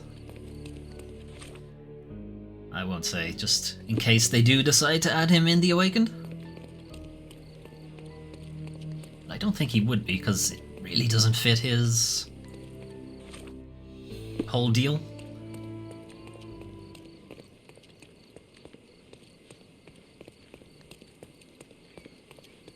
Okay, well, we're on Turquoise Lane, so... Located on Turquoise Lane. Turquoise Lane continue somewhere? Oh, it's this building, I guess. So you probably get in by turning left. Looks like he's having a party. Alright, we should probably get dressed. Okay. Prince of Darkness and face mask. A normal mask for normal people. Should probably have some sexy eyeliner while we're at it. Deluxe glamour. John. I mean, yeah, Plague Doctor probably works for him.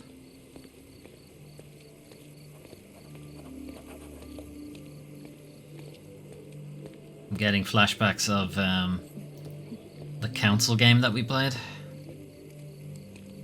Welcome, sir. I do hope you enjoy yourself. I won't. Does anyone else have this mask? Am I the only one with the sad face mask? Welcome, sir. Hang on. I do hope you enjoy yourself. Yeah, they don't have a sad face. They have, like, jester masks. Damn it, Vogel. Welcome, sir. Stop welcoming me. Oh my. Nudies. Enjoy the evening, sir.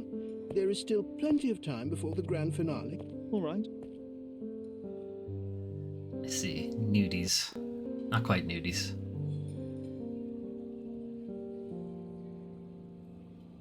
Somebody spiked the punch bowl. My.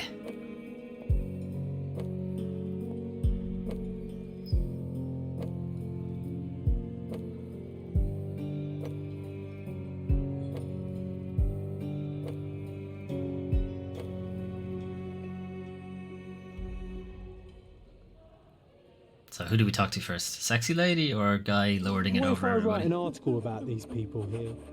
Can you help me gather information about Cordona's elite? John, what are you doing? John asked me to find an interesting scoop. Werner Vogel invites me to the Court Mansfield Mansion.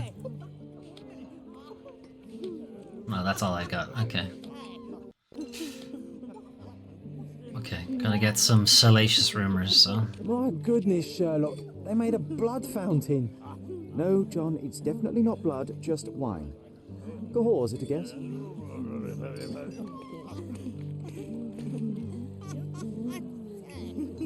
Madam? Can you satisfy my curiosity? No, I've never heard of it. But I can help you with something else. I'll bet you can. Canapé? Oh, boobs. Got anything for me, Chief? Let me know if you need anything, sir. Can I have a sexy lady? And or a sexy man? I don't know. Whatever Sherlock's into. Bums? John, what are you doing? Madam. Honey, you feeling lonely? I'll be your friend. Nice. Ooh, bush. Boobs, bums. Manchos had... Someone's being spanked. Nice.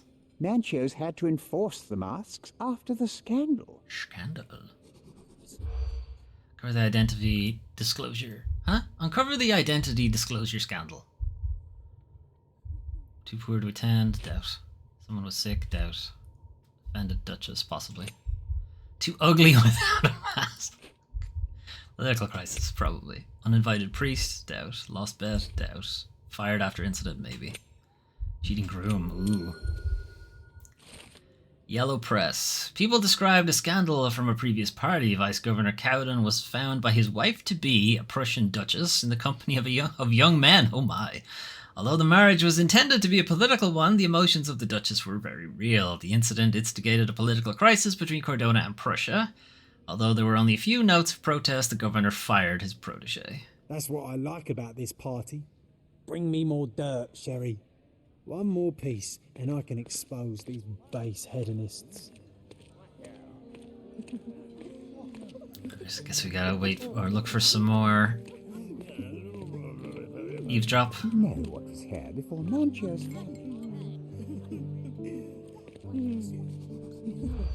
Find out the eerie history of the mansion. Proud? No. Ancestral home? No. Mysterious disappearance? Maybe. Magic circle? Maybe. Ruins? No. Expensive wine? No. Occultist architect? Yes.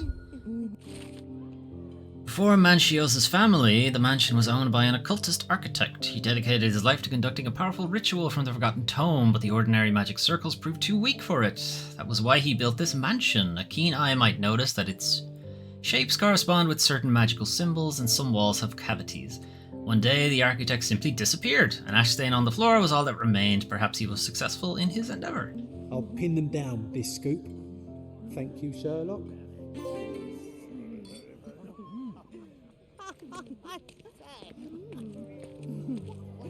Alright, now we gotta find Vogel.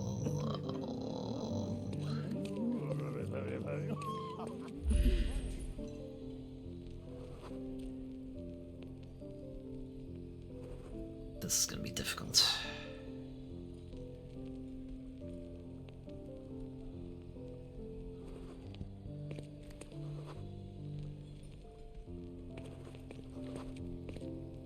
Welsh. Who are you? Nobody, evidently. Oh, I heard the finale will be splendid. Weird. Okay, we can't go up that staircase. Go through. Curtains do not guarantee privacy. And you still need a crack, despite being ethereal. John, you know you can just phase through. Although I suppose John can't see anything unless I'm in there with him. Codex Orchis. Why does this occult book sound like a flower? Romantic poetry and prose. Someone's in touch with their feelings. Is that a bad thing, Sherlock? These medieval botany and chemistry books look even more satanic than the occult ones.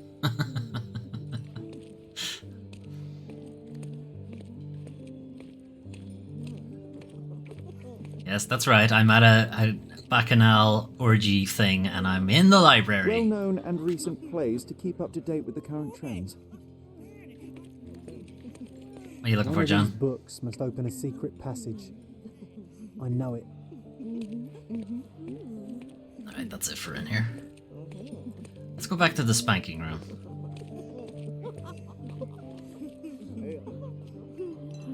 Madam? My husband thinks I am playing bridge here. He's gonna be playing the Eiffel Tower soon. This way. Is this the spanking room? Possibly.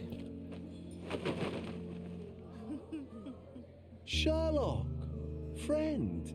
I wasn't sure you'd come. Oh, there he is. Don't use my name, Vogel.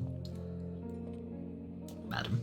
Werner, I see you are not yourself. The more time you spend here in Cordona, the more I feel it my duty to bring you into our world and show you all we have to offer. I'm good. And what is on offer today? Pleasure, I'm asking, can't drink. indulgence, relief, and relaxation. You've earned some time for yourself, have you not? Those who know me would say I'm incapable of it. Nonsense. I refuse to believe there is anyone permitted to know Sherlock Holmes. Fair. You may be right. Then free yourself from inhibition and expectation. The night is young, and so are the guests. You should try to enjoy both. It's not healthy for handsome men to spend every night alone. Handsome, is it? Certainly not in a house filled with such melancholic memories. I must admit, my travels have proven more taxing than expected. I'm less confident in my life and myself. Is it like you, Sherlock? Seems a distant dream.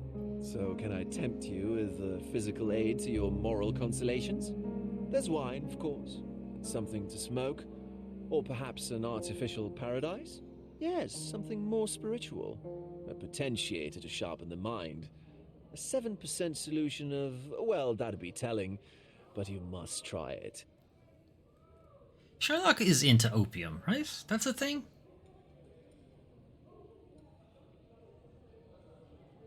My mind already operates at a far higher level than most. I struggle to believe anything could improve it. My ultimate duty is to provide the world with truth, and I do that perfectly well as is. Duty? You've never cared about that before. Of course I do. Exposing a lie, revealing a fact, that is a moral responsibility. That's not morality. Morals are what happens afterwards when truth collides with consequence. Do you ever follow up on cases you solved? Do you ever see what happened next? Sometimes. Visit victims? Ensure justice is served in the courts? And how do you choose where to direct your attention?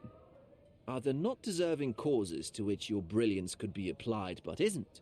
You ascribe me more power than I possess. I have a narrow skill set and work within that mandate. What occurs afterward is irrelevant.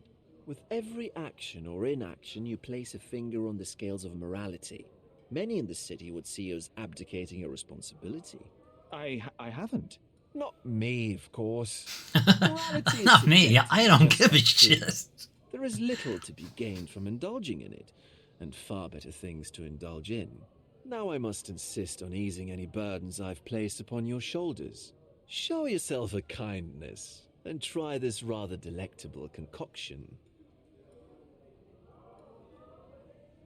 If this solution truly does assist with thinking, then perhaps it would be puerile to overlook an opportunity to study it. I'll take it with me. Yes, Sherlock. Very good. Yes. And now, our evening begins in earnest. Bubes. I just remembered. I'm sorry, Sherlock. My mind's delightfully impaired. Please take this key. It opens the altar room, past the library. Altar room. Altar room? What now, Werner? Go quickly and find our Fabio. Only you can make him talk. I'll join you in a minute. Fabio. Fabio boobs. Fabio? Somebody getting spanked? Not this time.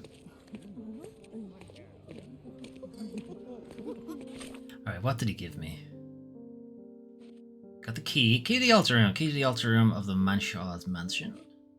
Volga gave me a key so I could talk to someone named Fabio in the altar room. And that was all the stuff that we got for John.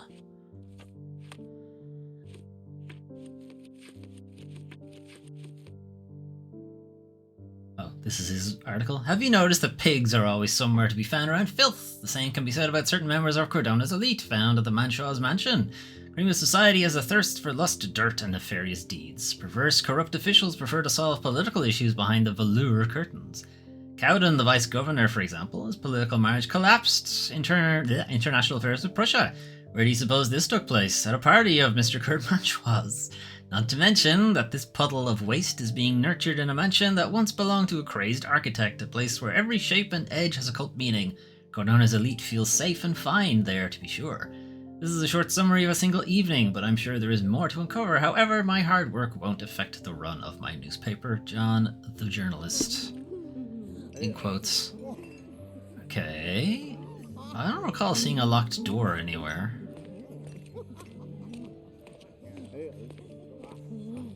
Is there a door down here? There is.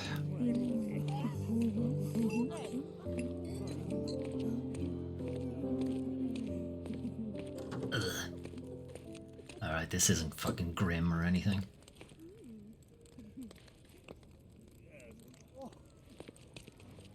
Oh, it's Latin. No, I can't read that. Spectator. Spectator. Spectator fee. Nope.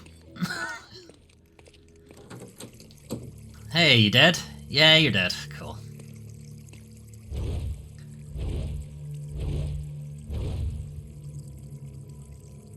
My God. Was he here this whole time? Hey, Vogel! You got some explaining to do.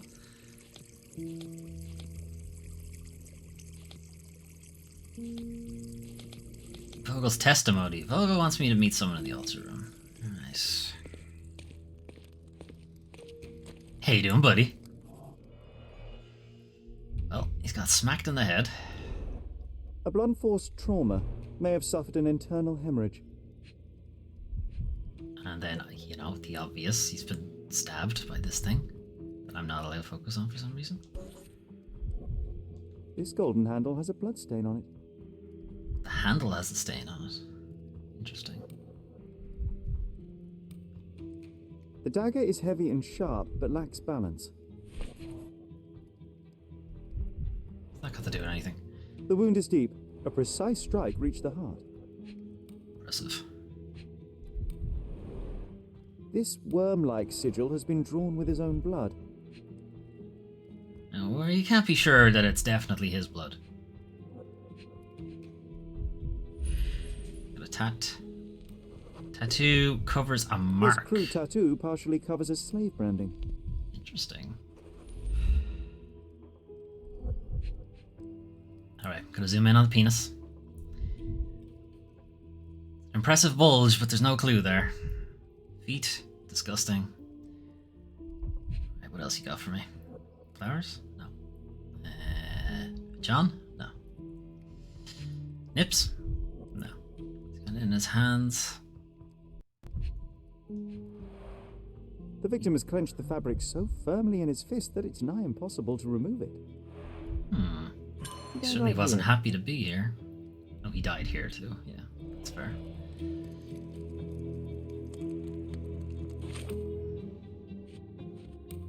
Fabio was dead when I found him. A young man with ceremonial knife stuck in his chest lies on a ritual stone in the altar room. It's Fabio. There's a lot of blood around, mainly coming from a wound in his chest. The lacerations on his head seem to be from a blunt force trauma. The left fist of the victim was clutching fabric. Fabio met his death here. Worm-like sigil on the victim's stomach was drawn with his blood, most probably. The victim had appeared to cover his slave branding with a crude tattoo. So it's whether or not he It's possible he was fine with the death, but in the, because it hurt, I guess he clenched his fist. And then maybe he didn't die right away, so someone smacked him on the head to make sure he died. Okay, there's more over there. The sign reminds me of the astrological symbol for Mars. Yes, it's also the symbol for penis. This is Mercury. This one looks like a twisted symbol of Venus. Venus, rather. Drawn in a hurry. Obviously, Venus and Mars. What's this one then? Don't know.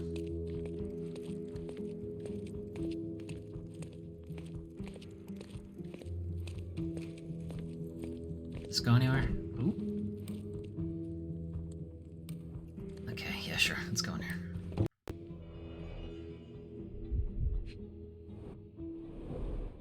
Handcrafted and luxurious cufflinks. There's also a note. For my Fabio, Manchos. Key. F for The Fabio. key is similar to the one that Vogel gave me. The capital F on the key fob might refer to Fabio. Perfume. Makeup brushes. Various masks. Would you recognise me in one of these? I suppose not. Nobody has my mask, I've noticed. Vogel's mask is here. I wonder, did Vogel purposely give me Props, a unique mask? decorations, and tools for a more detailed set.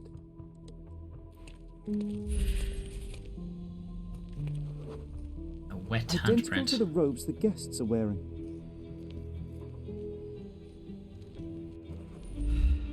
It's missing.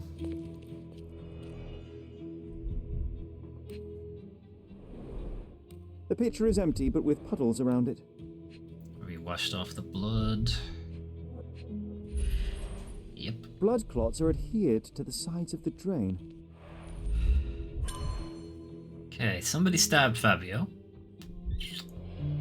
This was probably not supposed to happen. Okay, there's more this way.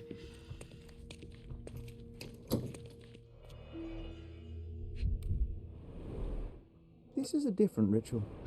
Ritual scenario. I found a scenario of some sort of ritual with a remark written at the beginning. It says, "Read and rehearse this rite, Manchios." The naked woman lies on the altar on a bed of flowers, symbolizing Mother Gaia. The one who leads the ritual oils the body of the woman to waken her inner fertility. Nice. Participants should chant at this moment and call for the man who can please Mother Gaia. Then, the man who will impersonate the principle of life may come to engage in sexy congress with her. Giggity. Alright, so is Fabio Mother Gaia in this scenario? Don't ignore the guests, Matista, and stop boring them. They don't want to hear about your stupidities. They want to feel how beautiful they are and how generous you can be towards them. You are here to please and celebrate life. Remember, each guest paid a great deal to be with you, Manchios. How can anyone accept such behaviour? A great deal of money. Alright, I think Matista is Mother Gaia. And Fabio is the principal of light. So they're going to watch them fuck, basically. A useful tool for a disguise arsenal. Okay. There's two separate performers here, though. These aren't both for Fabio. Right, is there anything else in this room?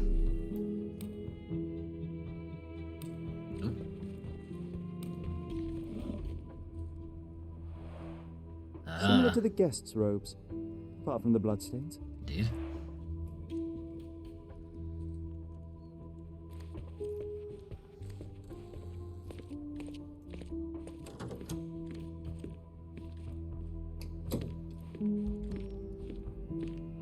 Is this the sex room?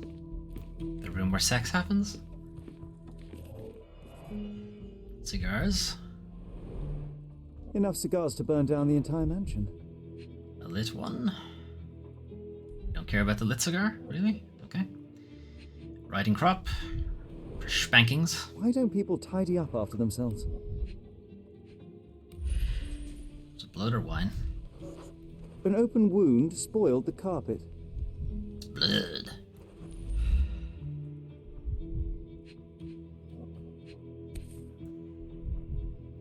Ah, that's what he got brained with. Blood.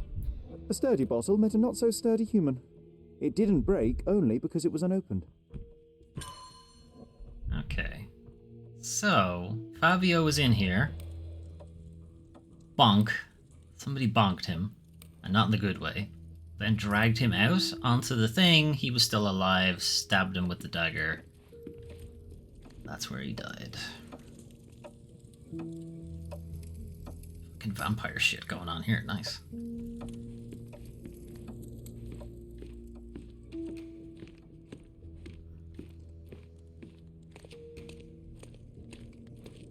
Vogel!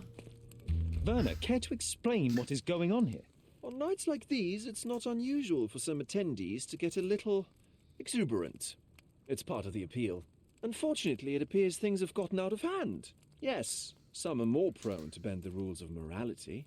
That's murder. I doubt there's anything left to bend. Why did you not tell me immediately? We were chatting about trivial matters for some time. If I'm completely honest, Sherlock, I've consumed a rather potent cocktail of substances. I am off my attention slips fucking and face, slips. Sherlock. But I'm glad I thought to call for you. You sent me a disguise. Oh dear, did I? Well, since I found the body, Mr. Manchios has agreed that you can investigate the matter. I promise my mind will behave itself going forward. All right, then pull yourself together, Werner. What is it about these nights that you are so eager to share with me? Well, they're not always in the evenings, but they are in the shadows. People gather to test their boundaries in a safe and consensual atmosphere, often with more stains than your typical crime scene. Gross. But that is the point. Who are we to judge? I suppose that's fair. Judges. What about today? I will judge Anything everything. different? Well, I was invited as a special guest. It was supposed to be a time of both divine and carnal pleasures. A scratch for every unconventional itch. I imagine you're reeling from your shattered expectations. On the contrary, there is still space. On the contrary, I am high as fuck. Merely in a different form. I like to let life entertain me. Or death. Death in this case. How did you discover the body? In between guzzles of alcohol? I was set Now. on a fecundity ride with Fabio and came to inquire further. It was a staged ritual where he was to play the principle of life. And the rehearsal was unsuccessful? Huh. Who knows? I found him alone on the altar, his blood dripping to the floor. And then? Then I called Mr. Manchios. He was panicking, so I told him about you. We left the room and locked the door. Then we were... Filling time? Waiting for you was stressful. We indulged in some simple comforts. Overindulged, perhaps. Mm-hmm. Mr. Manchios is the owner of the manor, yes? And the host of Cordona's most memorable parties. He promises even the ugliest guest a partner for the night. And for the ones with more... Damn, I need to meet this Mr. Manchios. Mr. Manchios provides other services. What a caring person. You cannot begin to imagine. Were you well acquainted with Fabio, the victim? Everyone knew Fabio, or wanted to. His beauty was the talk of the island. Too handsome to go unnoticed. He was I hadn't noticed him. Fat wallets fought for the privilege of having him. He offered the pleasures of performance, and more. Fun friendship and maybe more? What about the fertility ritual? There was something about Fabio being a principle of life. The penis Fabio of was life. supposed to portray the beauty of life's origin. Flowers, oil... Not this travesty that seems straight out of the Inquisition. So this ritual is not the fertility rite. What was it meant to look like? Sex. It begins with a woman lying naked in a flower bed on the altar. She represents Gaia, the earth. As I cover her in oils, we chant for the principle. As our calls reach a climax, Fabio enters and copulates with her. After he finishes, I stab her with a dagger. What? Why? That's just pretend, of course. But the intercourse is not? I did not expect you to be such a prude. Are you a virgin? Look. It is nothing Listen. to be ashamed of, but it would explain the colour of your cheeks. I am wearing a mask. It marks the start of our festivities. The principle of life is beautiful, intimate, essential. It must not be stopped. Yeah, you don't need to watch it though. It appears that someone did stop it. What about the naked woman? Can you tell me anything about her? And where is Oh, she? yes, Matista. She's one of Fabio's compatriots and a performer too. I haven't seen her today, actually. Indeed. When you discovered the body, was the door open? No, it was locked. Oh, that reminds me. It's a minor detail, but the first time I came to speak to Fabio, I left without entering, having been unable to open the door. You didn't have the key? No, I had it. Don't look at me like that. I was mostly sober. I suspect there was a key in the other side of the door, blocking the lock. That detail may very well be major, Werner. Well done. So you returned later only to find the lock was not blocked? Correct. After an hour had passed, I tried again and was able to unlock the door. That's when I discovered poor, handsome Fabio. The police remain unaware of this tragic event? Some of them may be hiding behind their masks. They conceal many things. But we didn't want the authorities to create more problems. Besides, after a few cocktails, their incompetence will have soared to new heights. How do you know I even want the case? I promised you relaxation. If there's one thing I know about you, Sherlock, it's that nothing soothes you more than a good mystery. Damn it, he's got me there. Alright. What else have we got? So, keys. Expensive cufflinks. Someone used a pitcher of water recently. The water drained has traces of washed blood. One of the guests may have taken the robe from here. Do I need to go back out and see who that is? Possibly. Fabio's key is still on the table. Matista's table has a note and a scenario from Manchios.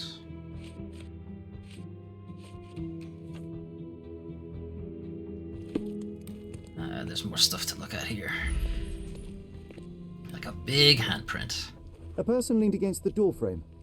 They left a smudged trail of blood. And then what happened? The wounded person was here for some time. A bloody handprint on an armchair. There appear to be no further traces leading to the altar. So, Sherry, do you have any ideas about the case? Perhaps. I think I can deduce what happened here. Can we? Really? Because I don't fucking know what happened.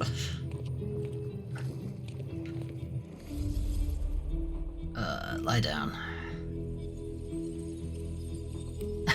His vocal like, what the fuck is Sherlock doing now? Okay, so somebody held the door closed? No. Somebody locked the door. Possibly Fabio. Possibly somebody else. Alright, it's Fabio's key, so I'm gonna go with it was Fabio. Maybe he wanted to... You think he tried to... word Twitch will give out to me for saying Matista? Bonk, no. No. Yes. Right. I'd say that was the killing blow, alright. That's where the knife was.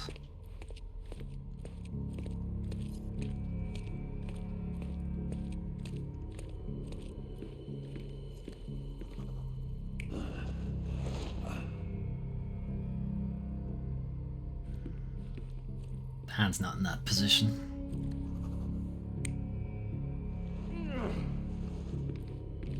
Yeah. Okay, it's that one. Yeah, this is what I'm thinking. Someone bonked Fabio with the bottle. No. Yes.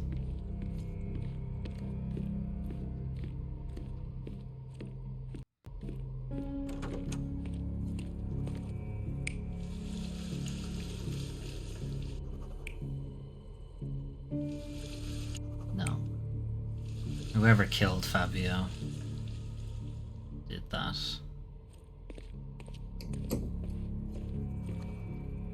Stashed another robe.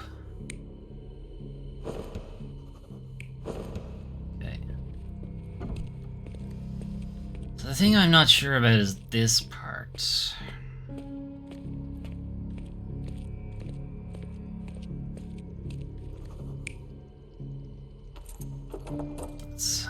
Did Fabio lock the door or did somebody else lock the door? I'm guessing one of the guests came in. Possibly wanted to hang out with Fabio. Something went wrong. He smacked him on the side of the head, killed him, and then tried to cover it up. This is a weird way to cover it up, though. It's a bit blatant. That being said, I think the only thing I have wrong is this part. So, if I get a "you're not thinking," then it's probably Fabio who locked the door. Right? The bottle was used as a weapon during a scuffle in the smoking lounge. Then, to ensure no one would interrupt, the murderer locked the door. The unconscious body of the victim was moved to the altar room. Once the body was on the altar, the murderer thrust the dagger into the victim's heart. Symbols were drawn with the blood. The wardrobe was used to hide the bloodied robe from anyone's eyes.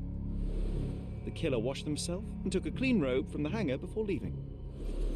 Are you all right? You're on the floor, not moving. I think I know what happened here. Okay, circumstances of Fabio's death.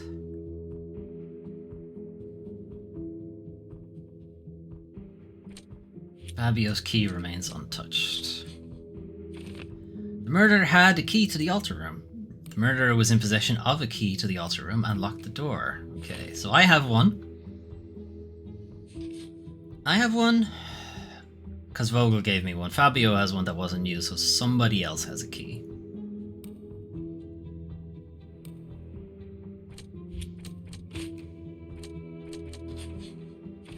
Fabio was killed in a ritual murder. Fabio was sacrificed on the altar during an occult ritual? I don't think so.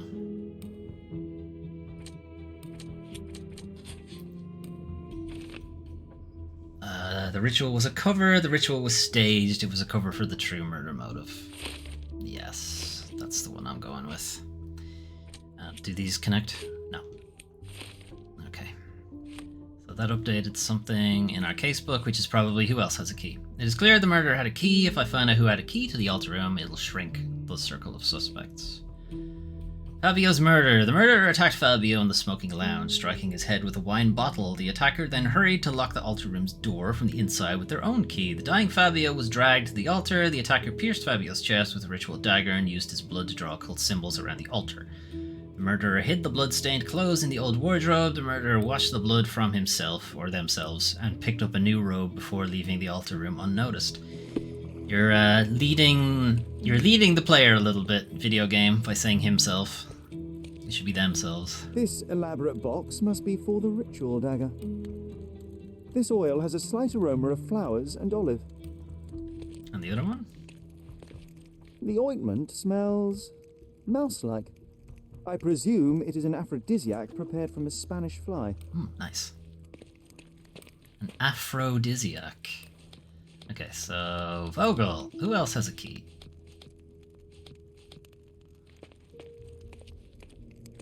Voj, who else has a key? I'm starting to put the pieces together. Fabio was stabbed.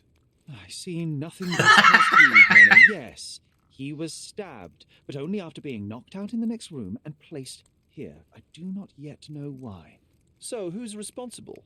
Well, it was one person working alone, and the murderer has now donned a robe. He or she could be hiding in plain sight. We have lost time, Werner, but your discretion may prove to be a benediction after all. Okay, keys. The murderer had to have access to this room. After the crime, he used his own key to lock the door. So, who had the key to the altar room? I'm not sure. As a special guest, I was provided one by Mr. Manchios. He should be able to tell you of any others. Cool. Where can I Where find is he? him? Most likely in the main hall, entertaining his guests. He has a mask with golden stars. You can't miss him. But please be discreet. We don't want to risk disturbing the revelry. Don't we?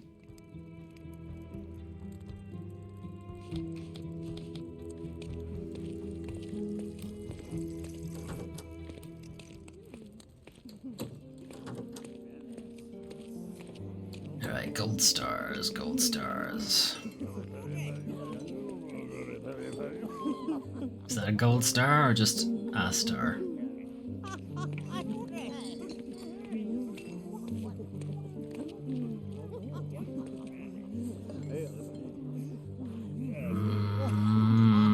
Yes.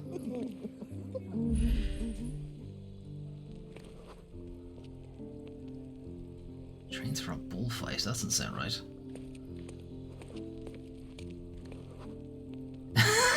Evades taxes, huh? Okay, he has gold stars.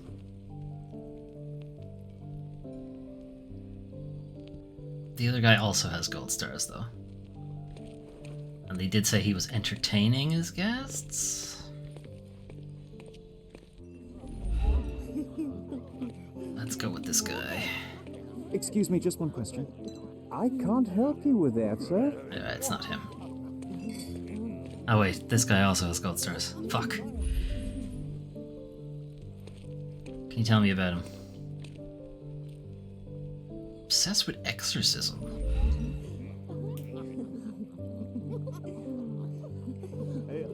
Let me take another look around to make sure there aren't any other gold stars.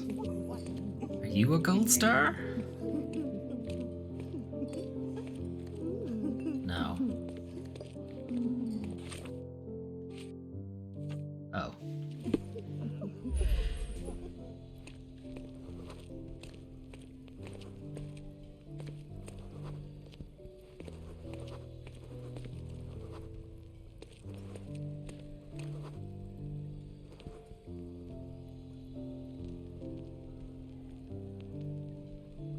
And he is nervous. Okay. Tense and brittle, that's him. He's also pretending to hold a glass. No, he has a glass. Okay. Kurt Manchios, I presume. I'm Sherlock Holmes. Oh, you must be the one Werner told me about. What a sweet voice you have. It must belong to a handsome young man. Can I call you Sherlock? As you wish, Mr. Manchios. Mr. Vogel asked me to help you. The body in the altar room requires answers, and quickly. I suspect the murderer to still be here. What? Lower your voice. I don't want anyone to hear us. Well, maybe we shouldn't be having a talk in the middle of the fucking room then. Did you know Fabio well? People are starting to look at us, Sherlock. Change the subject. I can't believe what happened to him. To me. Such an atrocity. Think what it means for me. No. A wonderful evening for so many good, influential, and rich people has been ruined. I have betrayed all my promises of exotic delights. I don't understand. Surely a murder would affect your reputation to a greater extent. Please, isn't this why you are here? I thought you were a silent magician. Do your tricks and make it go away. I need to find all those who had the key. I'm not a fucking pig farmer. What do you expect me to do to the body? Mr. Vogel, Fabio, and you had access to it. Is that correct? That is correct, yes. Also, Matista and Santos. Santos? Who is that? Santos Pinchetti, my major domo. In his opinion, at least. What's a major domo? Is it like a butler? I'd like to speak to Mr. Pinchetti and Matista. Do you have somewhere I might have a private conversation with them? Of course, of course. Let me think. Matista is entertaining the guests somewhere, and Santos... Oh, yes. He will be busy with the servants. Or the cook. What's that noise? What's going on? Freeze, filth.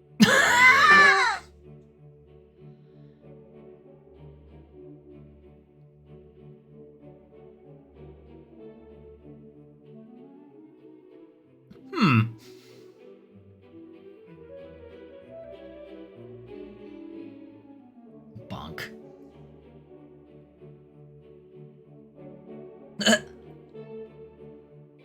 No. That's a fancy gun.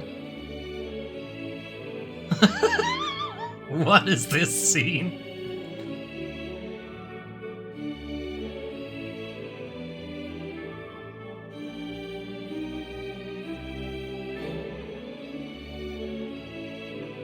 He has his hands up. Who's he scowling at? Me.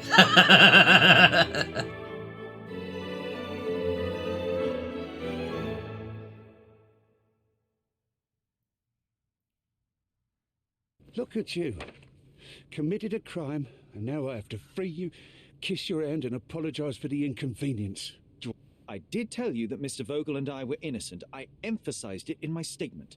Your statement? Thanks to some bigwigs who work for the so-called good of the country by releasing fleas like you. Thank God we have Vogel in this letter. Once I get to that goldfish, I'll... Bigwig? Oh, my wretched Mycroft and his long nose. Wait, did you say Mycroft? Mycroft Holmes? Are you the youngest son of Violet Holmes, rest her soul? I might be. You knew my mother? Not personally, no. Not exactly. I was working on the paperwork for that case. Would you happen to remember anything of the events?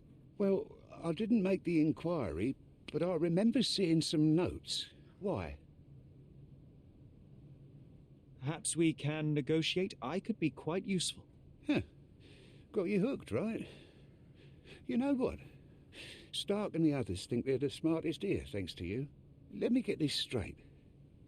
Are you listening to me, lad? I'm all ears. Take this case. Report to me only, to Constable Harvey Oswald. I'll leave everything I have on this table. Find the murderer. Be a real copper. Question the suspects, make them sing, give me something substantial. And if Mr. Vogel is not a suspect? If he's innocent, then you can take your favourite degenerate away from here. If you slip or mess with the evidence, then trust me, your brother won't save you from my bludgeon. Meanwhile, I'll be checking the archive for you. If anybody asks, then you're a consulting detective. I am a Let's make consulting start, detective. then. Partner. I'm glad we managed to get the scoop before the raid.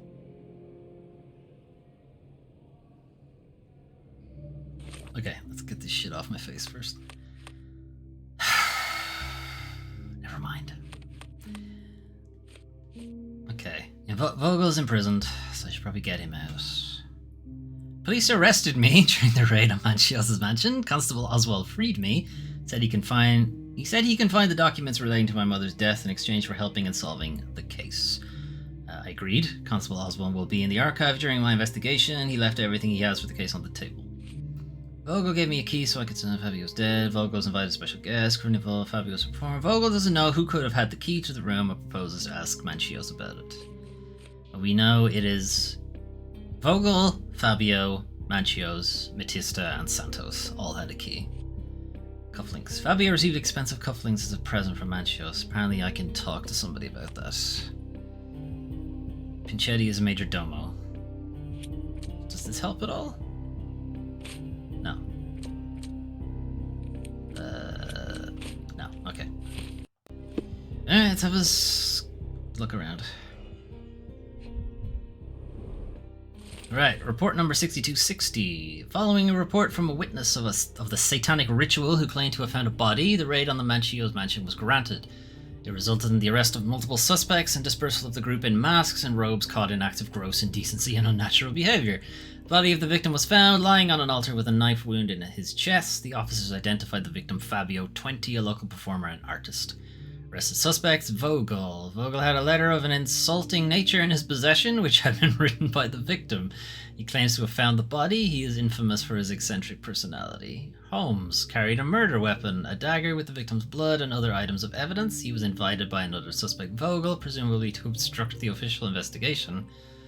Yeah, that doesn't look good for you, Vogel. Manchios. Manchios, the owner of the mansion and organizer of the Satanic Party, paid the victim to participate in the ritual, had access to the crime scene. Matista, Fabio's partner and participant in the ritual, tried to escape, resisted arrest, owned a book with the description of the ritual performed in the altar room. Some of the guests are temporarily detained for further questionings, not mentioned in Santos. Okay. Keys. Back on track to solve the case.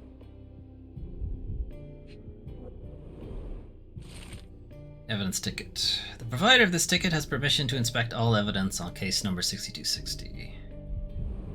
Alright.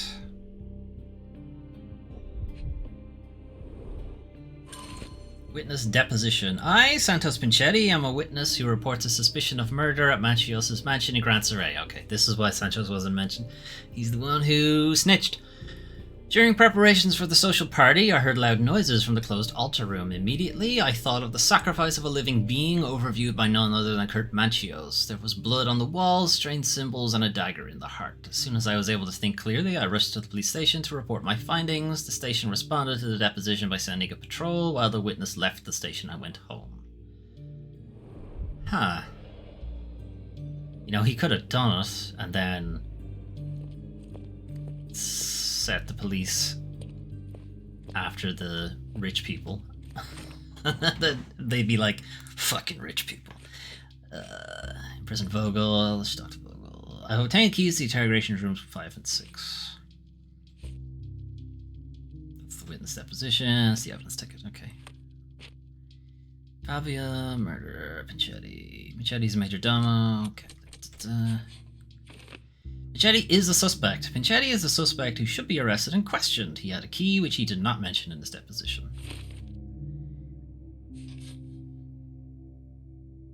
Have anything else?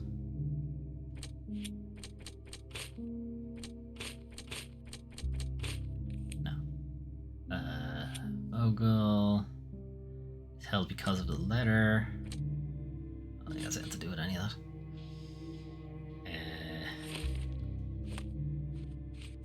Santos is a suspect. Santos had a key to the altar room and could enter the crime scene. He even appears to have been the first person to find the body. That makes him a perfect suspect. I should tell Constable Oswald in the archives to question him as a suspect. Alright. Can I get out? I can get out. Look, I found Werner. Good job. Alright, he's all the way down there. Can I change costumes now? No.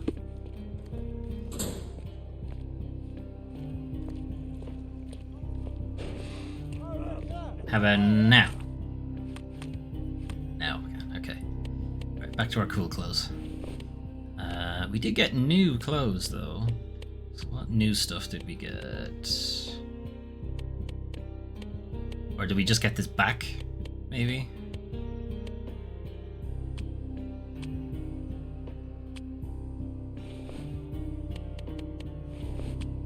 Yeah, it looks like we just got stuff back.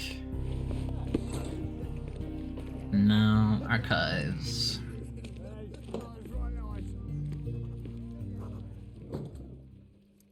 Santos. Have you considered Mr. Santos Pinchetti as a suspect? The snitch? Have you seen him? I mean, my breath could knock him down. What's so special about him? As a major domo, he has keys that open all the rooms, including the one to the crime scene. Could have testified only to circumvent suspicion, don't you think? Mm-hmm. We need to question him. Right. I'll send our men to fetch him. Stay here. Wait, I don't want to talk to him now. Mr. Holmes. Here's the key to interrogation room number 7. Mr. Pinchetti didn't even resist, our men said. Thank you.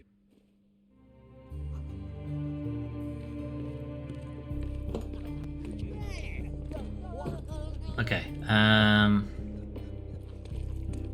evidence.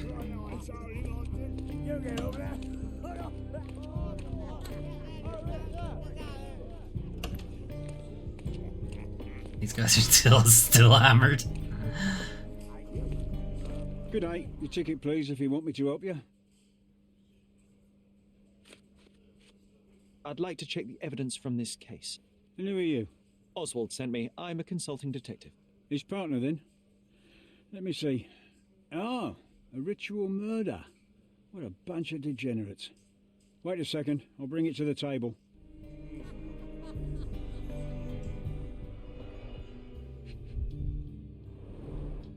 All the keys of the mansion on one golden ring. Impressive. Big ass other ring. It's a miracle this ruby hasn't tempted anyone.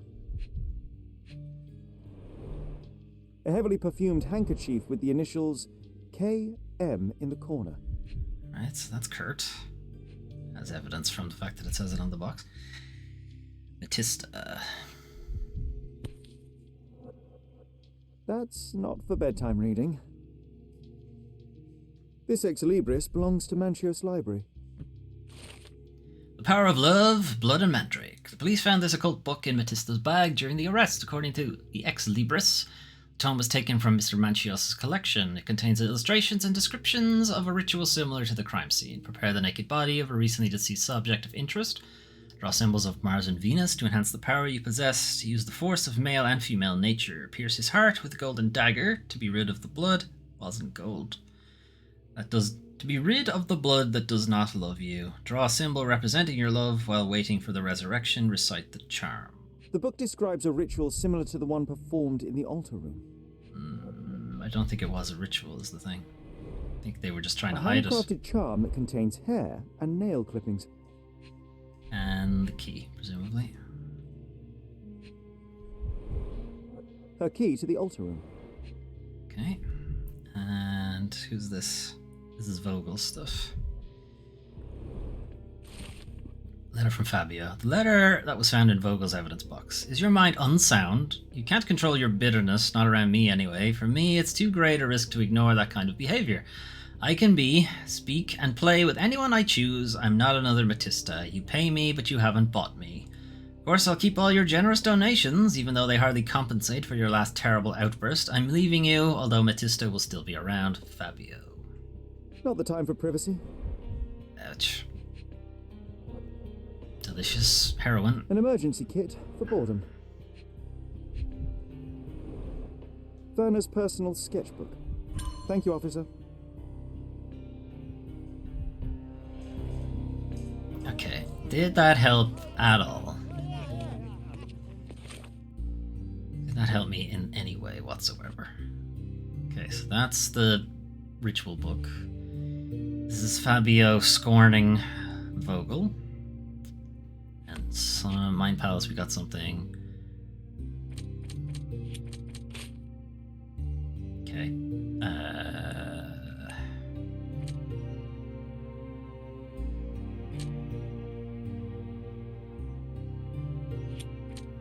No.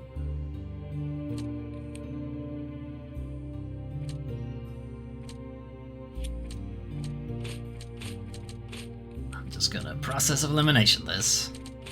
It's possible none of them actually mean anything.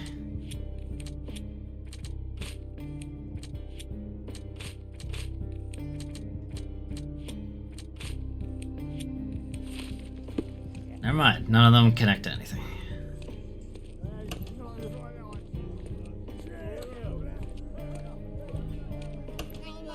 Alright, let's talk to some people. Let's start with Vogie.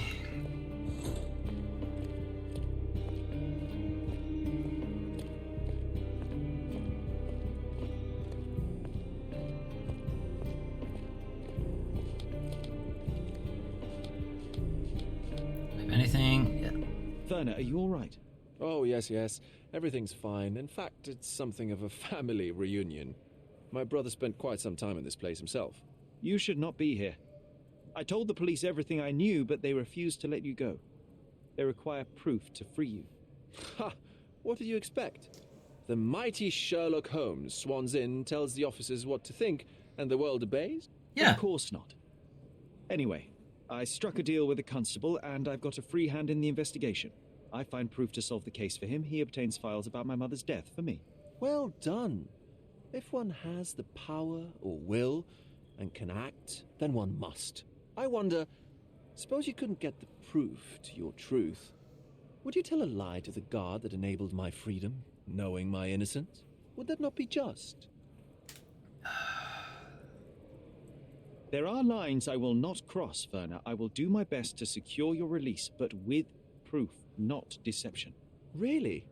How many white lies have you told on this island? Why not for me? Why not another? That is absurd. Because these I can aren't resolve white this lies. without compromises. Do not give up hope. Alright, Vogie, we gotta talk about this letter. So, the police found a letter from Fabio in your pocket? I cannot tell if it was truly in my pocket at all. Perhaps it was placed there later. Well, that is one hypothesis. If it were true, then how did it get there? No clue. But this night has been rather eccentric. Such a detail could have easily eluded me. Indeed. Do you recall reading it? I can't remember that either. But I tend to respect privacy.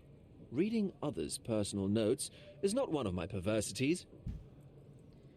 He doesn't know how Fabio's letter got into his pocket, and he didn't read it. So he says...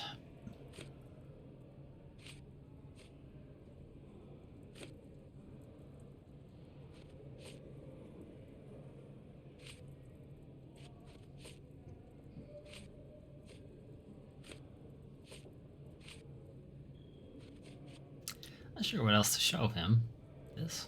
I have learned who told the police about the crime. It was Santos Pinchetti. Do I know him? The major domo of the manor. He cleans up after you? Well, then he does his job perfectly. All but invisible. I couldn't tell you the first thing about him.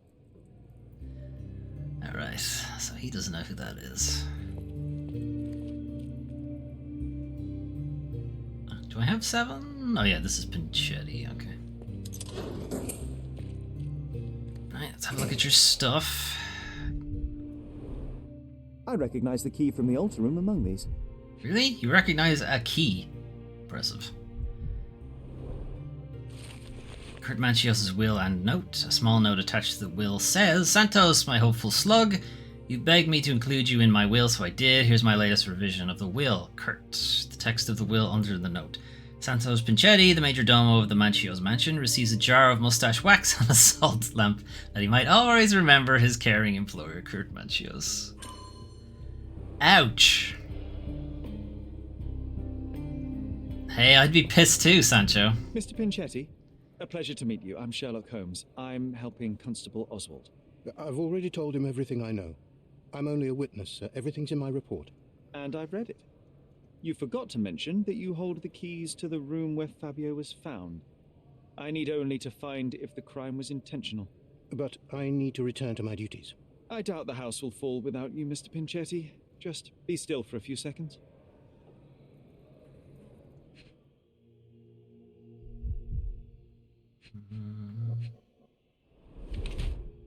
Psoriasis or allergy? Okay, has he been scratching himself? He's repaired his suit a lot. Okay, so he's not... doesn't have a lot of money. Colored more than once. Alright, this suit's fucking falling apart. I think Manchios would want his guys to actually look good. Unless this isn't him at all. Stepped in blood. Oh dear. Santos Pinchetti is the head servant at the Manchios mansion. Despite being employed at the highest position within the household, he appears to be poor. Despite having enough money, Mr. Pinchetti spends as little of it as possible. Cheap makeup hides imperfections on his body in an attempt to look more modern. Mr. Pinchetti has dyed his suit on several occasions. To save even more money, the major domo appears to have personally repaired multiple holes in the suit, or... Santos Pinchetti appears to be poor. His body shows symptoms of psoriasis. Mr. Pinchetti hides his damaged skin under layers of makeup. The major domo's suit had multiple holes that had been patched or sewn. To renovate the suit's look, Mr. Pinchetti had dyed it. The fact that he wanted to be added to the will, I suppose either of those would work. I'm thinking it's this one. You are the major domo of a rich mansion, and you seem barely able to afford decent clothing. You hide, under heavy makeup, a skin disease that might be treated with more onerous but less harmful means. Do you have money troubles? I do not have a lot of means. The pay is below what you might expect. But you could easily change your job if your employer does not meet your elementary needs. One can change his employer, that is true. And the blood on your shoe, where does that come from? Yeah, shit. I don't actually know. Perhaps from a guest? Yeah, perhaps from Fabio. Did you know Fabio? Not personally. He was a frequent guest, and cleaning the mess after his performances was tedious. Mr. Manchios always had a role for him, and mainly the leading one. The parties were always Fabio-centric. Amatista? Was she as popular as her partner? Don't tell her I said this, but I do not think so. Mr. Manchios hired her only because Fabio refused to work without her. Mr. Manchios used to see her as a worker. She was tasked with entertaining the guests, unlike Fabio, who could pick and choose.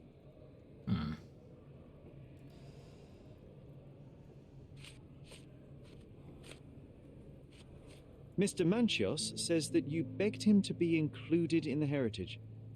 Isn't that a little extreme, even for a major domo? He's not only my employer, he's my uncle. And I'm his next of kin. Wow. The only one. Mr. Manchios flatly refuses to pay a family member. All I have to do is repay his so-called love, cleaning up the filth after perverts and decadents. He's imprisoned me. The best I can hope for is a new broom. That's why I wanted to have my part of the inheritance. Is it that bad? You have a roof above your head. He has to clean up jizz every day, Sherlock. Come on. For God's sake.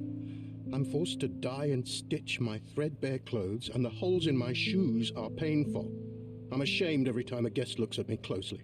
Why do you think your uncle treats you this way? My mother, my uncle's sister, had me illegitimately. She died, and I was given the surname of one of the maids. But you are entitled to some of the money that belongs to your family. He thinks not. Yeah, legally you I was are, not though. responsible for my mother's death. I work hard, and he pays me nothing. I feed on the leftovers. While he wastes our estate's property on decadent parties, he paid Fabio handsomely and showered him with expensive gifts for their disgusting relationship. Ah, come on now. The disgusting relationship's a bit far. But yeah, the other stuff's not great. Okay. Mr. Pinchetti wants to inherit Manchios' property. He believes that his uncle, Mr. Manchios, does not appreciate his effort and dedication, which is true.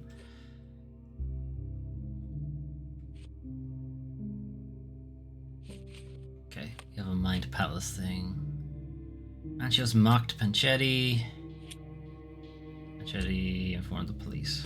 No.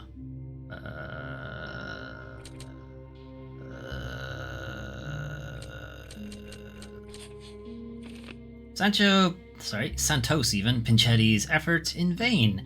Pinchetti has been forced to work for Kurt Manchios in the desperate hope of obtaining heritage, but it has not paid off.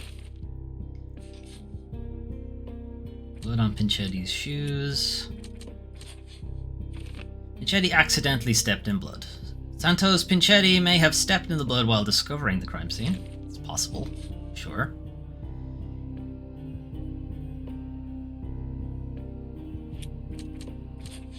Or Pinchetti missed the blood splatter. Santos Pinchetti failed to notice a bloodstain on the side of his shoe while cleaning himself after the murder. I don't think it's Pinchetti.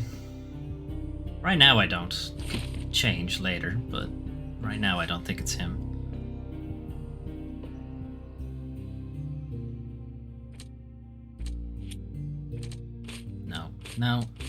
No, and no. Oh! The letter may have been for Manchios.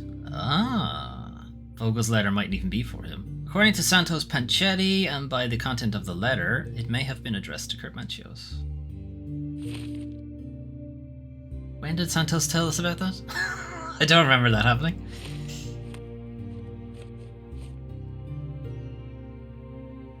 The letter found in Vogel's pocket may have been addressed to Kurt Manchios. Santos mentions Manchios gifting strange and expensive gifts to Fabio. In the letter, Fabio mentions gifts he would keep due to someone's temperament.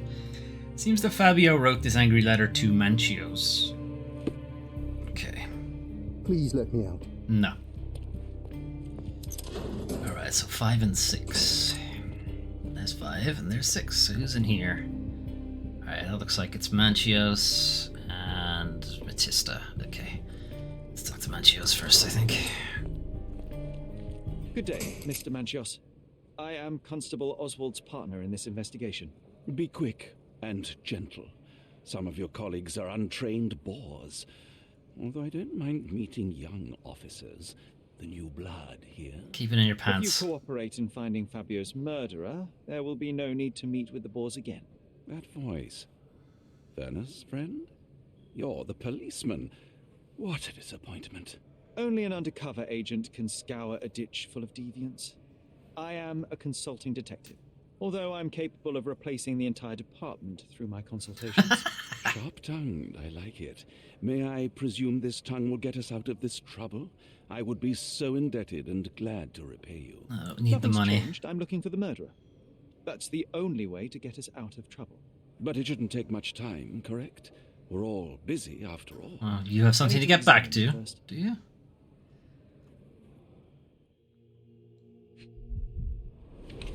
Giant nose. Where's makeup? Alright. Rash from exposure to hair dye. He dyes his hair. Okay. There's nothing wrong with dyeing your hair. Hiding it is the stupid part. Anyway. Washed hands in a hurry.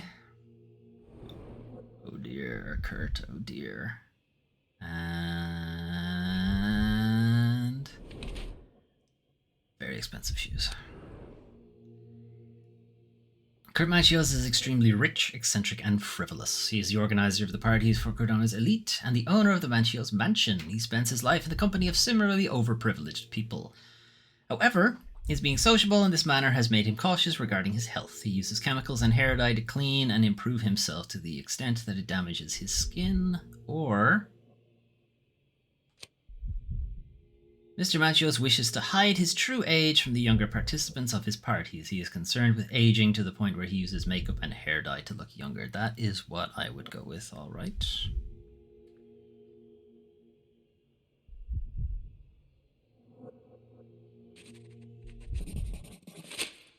You are a little over the top with your use of makeup, Mr. Manchios. Is it so difficult for you to acknowledge your age?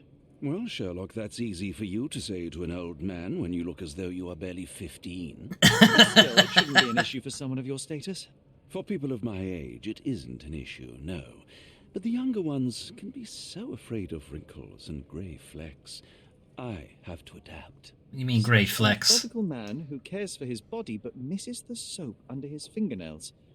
Are you so impatient, or perhaps even impulsive? I wouldn't call myself that. Silly little details. If I missed it, it wasn't important. Or rather, it was less important than who or what I was focused on. Oops. Mr. Vogel told me a little about your parties, but I would like to know more directly from you. I'm all yours, Sherlock. You have me arrested and locked here with you alone. Gross. I'd like to know who you usually invite to your parties. Free minds who are able to leave reality for an evening, who can taste forbidden fruit without prejudice. There is nothing that quite spices up life like these parties. And look, they have to be Assuming rich, one of is course. old enough Right. and has worked many years for the good of one's country. Oh, all true labourers, I see. Mm-hmm. Why did you invite Mr. Vogel as your special guest? He's a pretty fellow. He's capable of surprising the public. He has a talent for saying words that no one else would wish to either say or hear. I suppose I can't argue with that. He is a free addition to the eccentricity of the party, which is fine by me, as long as it enhances my party. What was Fabio like? His personality, his habits? Anything you can tell me? He was the brightest star of my parties. Young, magnetic, and full of energy. I don't even want to mention his beauty. Otherwise, I'll be sobbing. An expensive champion, I imagine. His performances were flawless. He deserved his pain. His performances? Do you think he was murdered because of money? Possibly. Not exactly. What about the other guests? Were they used to opening their wallets as well? I wouldn't restrict my guests from anything. I'm sure Fabio received a few coins from others for his services. Okay. Maybe? There is undeniable evidence that you were the original recipient of this letter. What are you talking about? Is it addressed to me? Your protégé wanted a fresh start, it seems. This is sufficient to charge you. Me? Hurt my star? Are you insane that you would accuse me of such a thing? He did I have not not consider himself accused as you. yours. Since you deny everything, let's move on. Do you have any idea as to how the letter could have ended up in Mr. Vogel's pocket? You were the detective. Perhaps he took it from Fabio. Werner was a little high. A little. I've read the letter about your will. A harsh method of ridiculing Santos. I doubt he will use mustache wax when he wears no mustache to begin with. Where did you get it? Is the slug here? Tell him I shouldn't have to provide for him. He's a grown man who shouldn't sit on his uncle's neck. He conceives himself as my only heir. And who is he to you? He's a leech on my aging body. He has only added problems to my life since the death of his mother. I fail to see why you made him your major domo. He needed to know his place, so I taught him. But why keep him around if you don't fucking like the guy?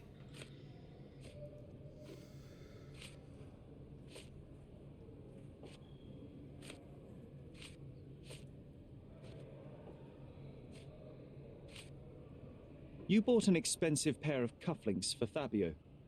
Were they his price? Or were they a tip for an exclusive show? It was pure business. Fabio escorted me a few times. I was merely showing my gratitude. This pair cost a small fortune. You must be extremely grateful then. Tell me more. You've thrust a knife in an exposed nerve, Sherlock. Yes, he was my protege and my beacon also.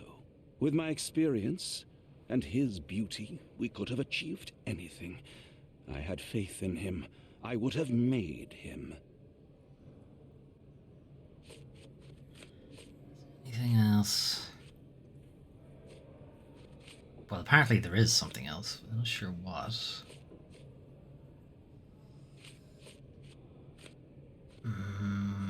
I could tell him Santos is the one who reported him. Is that not here? Witness deposition is what I'm looking for there. Do you have any idea who tipped off the police to raid your mansion, Mr. Manchios? Of course. It was you. I could even say you Sherlocked me in here. Don't. A good guess, but the wrong one. The fellow who did that was Mr. Pinchetti, your major domo. What? Santos? But how could he even know? If he's not the murderer himself. The ungrateful swine. He has dared to besmirch my reputation. Not a very eloquent choice of words. What should I call him then, since he's a snitch? Make him talk, Sherlock. I'm quite certain he knows more about the murder than he has told the police. There's more? Okay. Alright.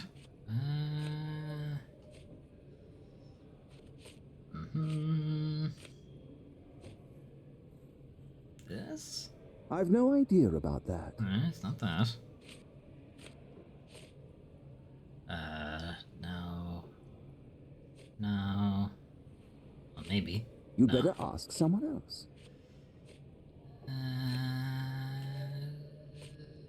I've no idea about that.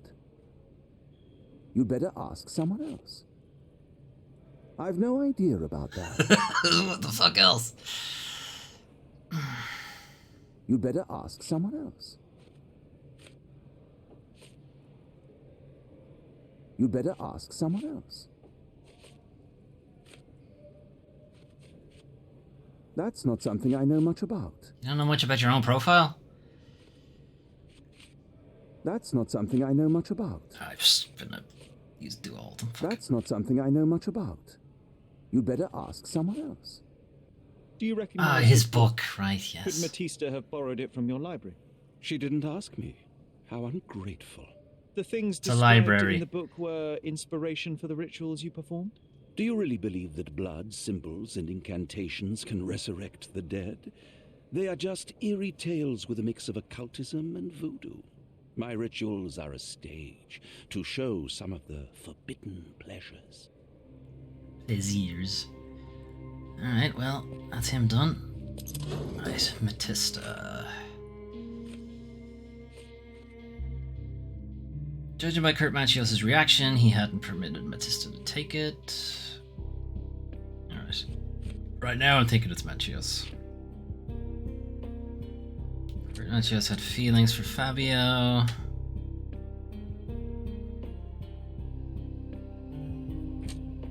No.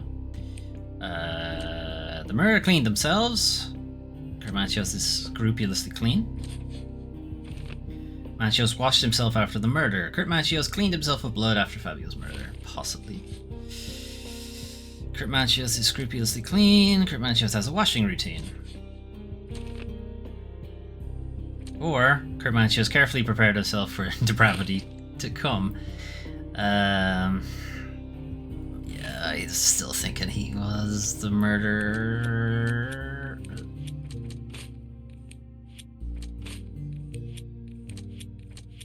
Okay, that's it. Alright, Matista. What's up? I'm Sherlock Holmes. I'm helping Constable Oswald. You are Matista, Fabio's friend. This body, yes, it's Matista. But it's a mere shell that will die someday. Just like Fabio. Okay. His end was predictable? Condolences. Please accept my condolences for your friend. Thank you. I'm just here to ask questions and find Fabio's murderer. It will not bring Fabio back. Correct. Alright, she's got some kind of tattoo.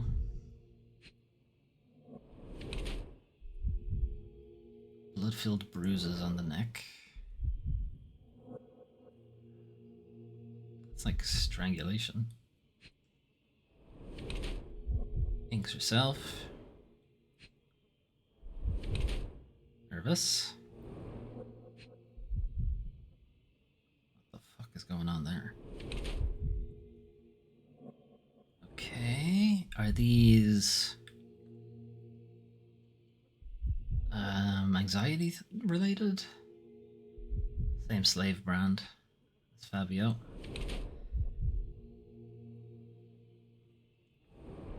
Who's K?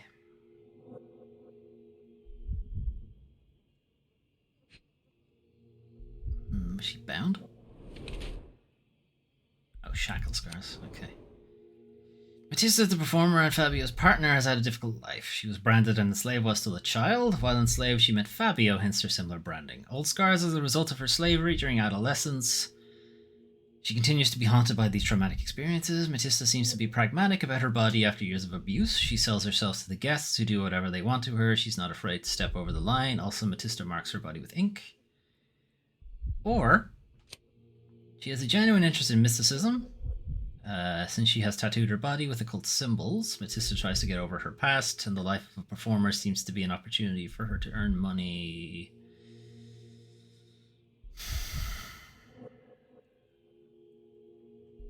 Doubt.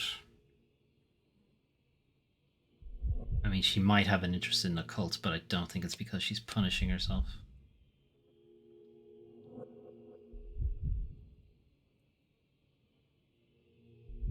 I'm gonna go with this. You have both old and new scars. Some from the time when you were a slave with Fabio. Other scars have a different origin. The guests pay good money to torment you?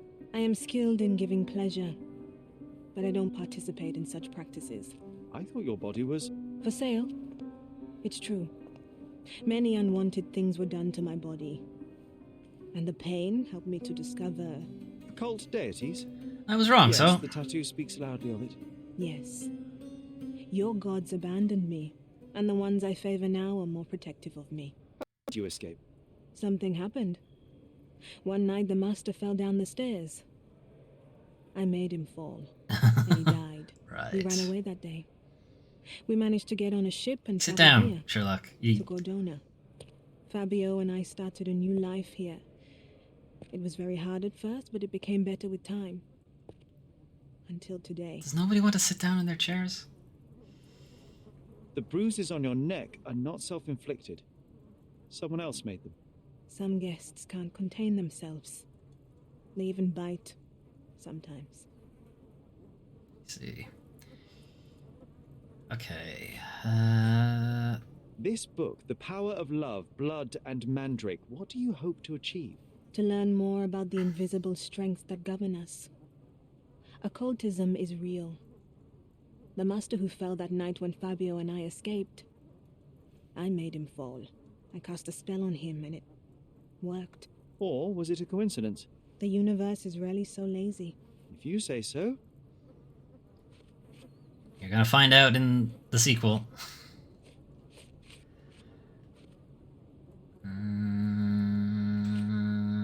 Could Fabio have written this letter to Kurt Manchios? Oh. That could be. I never thought Mr. Manchios could make Fabio that angry, though. What do you mean? Well, Fabio wanted to disassociate from Mr. Manchios. Clients who are in love are both a blessing and a curse. But Fabio was here tonight. Money. In our line of work, we can't afford to turn down clients who pay as well as Kurt Manchios. Was Fabio afraid of Mr. Manchios? Not at all. The old toad wouldn't dare to do more than sweet talk and touching. Talk can be forgotten, and touching washed away. Do you practice occult rituals? For protection? For fortune? To wash away the ugliness of the world? Sometimes to survive. I have the gift, and I'm learning to use it better. Did you use your gift on Fabio? I only used white magic. Love charms lately. Fabio became so distant. I just wanted him to be with me, but I suppose I'm not as skilled as I thought.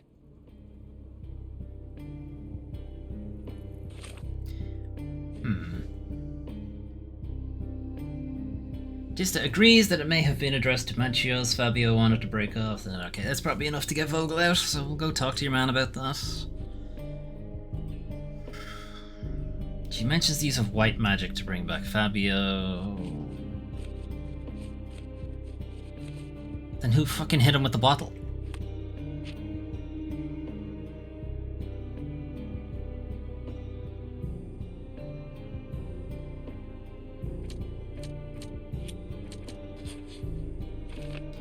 Fabio broke Kurt Manchios' heart. Fabio shattered Kurt Manchios' feelings.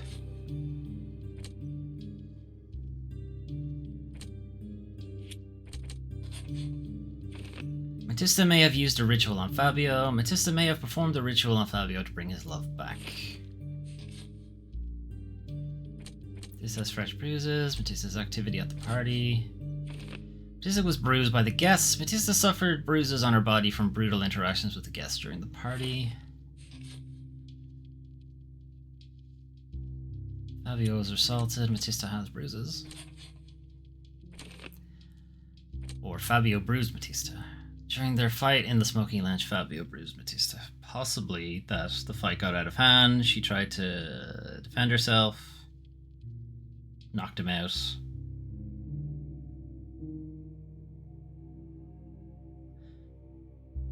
No.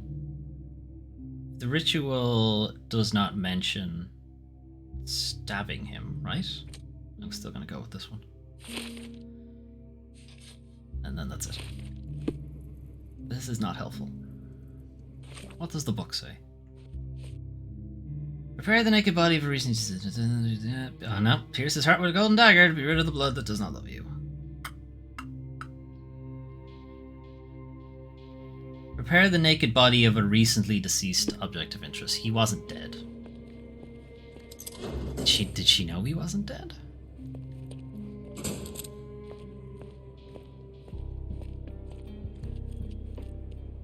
Anybody in there? No. Alright, so let's talk to this guy.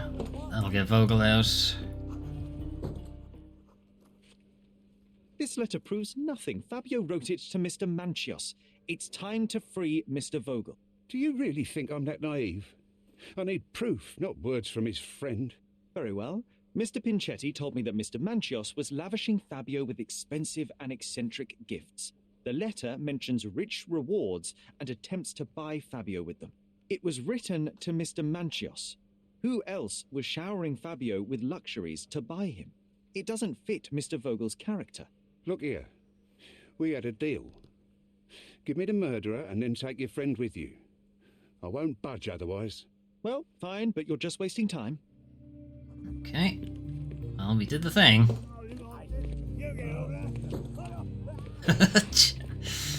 John's getting smashed too. Alright. Well, that wasn't enough.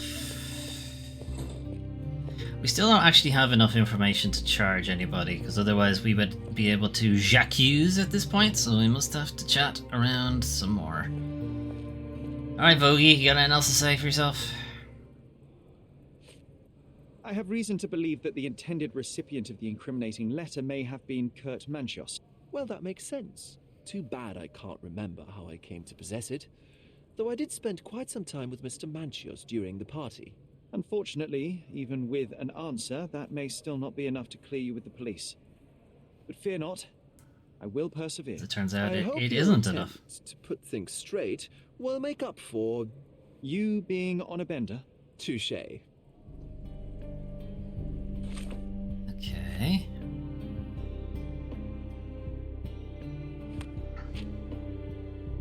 Either Vogel or Manchios is lying. Vogel took the letter under influence. Werner Vogel took the letter himself while under the effect of various substances, or Manchios planted the letter. Kurt Manchios slipped the letter into Werner Vogel's pocket to make him look like a suspect. Okay, now we actually have something. Kurt Manchios is the murderer. For years, Fabio played with Kurt Manchios' heart and abused his interest in the young performer. When Manchios received yet another rejection, he murdered Fabio and staged a love ritual to avoid suspicion. So it's a crime of passion. Kurt Manchios was heartbroken and panicked and did not mean to kill Fabio. The improvised ritual was a desperate attempt to cover up the crime. A prison sentence should be enough for his harsher punishments. For his harsher punishment is the death of his love, or sexy predator. Kurt Manchios killed Fabio in cold blood. He staged the crime as a ritual to blame Batista. He planted the letter in Vogel's pocket to avoid suspicion. Manchios has no consideration for the life of others and deserves to be hanged. Wolf. Kinda. This is mostly because I don't like him, though, to be honest. Is there any other way we could look at it?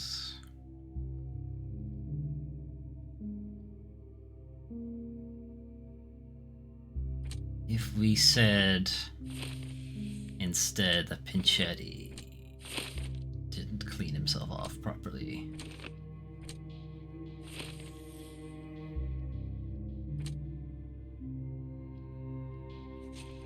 Or Santos Pinchetti is the murderer. Pinchetti has worked for his uncle for years in the deep hope of obtaining his heritage. Manchios' hostility and humiliations pushed Pinchetti to kill Fabio and frame his uncle. Manchios' imprisonment would make Pinchetti the only lawful heir. The only way for Santos Pinchetti to right his wrongs was to be rid of his monstrous uncle. Pinchetti should be punished for the crime of murder, but he has suffered enough and deserves a fresh start after a prison sentence. Or cold revenge. Santos Pinchetti snapped after years of disrespect. Pinchetti devised a plan to be rid of his uncle. However, misery and despair cannot justify murder. Pinchetti is dangerous, and a noose around his neck is all he deserves. I don't really buy that, honestly.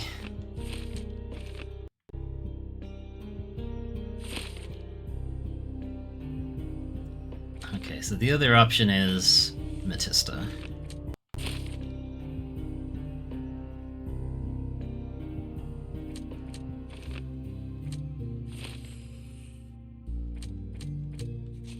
Matista is the murderer. Matista was afraid of Fabio's growing popularity and ambitions. She wanted to keep him with her for as long as possible. In a last-ditch effort, Matista conducted a love ritual during which she killed Fabio. Matista is the product of a tormented life. She knows no difference between good and evil. She wanted her love, Fabio, to stay with her always. Matista deserves help. She needs to be treated and have a chance to get over her past in an asylum. Or she's an occult murderer. Matista uses occultism as a way to avenge her miserable life. She stabbed Fabio to keep him close to where she should be held accountable for her deeds. Any judge would give her a death sentence without hesitation.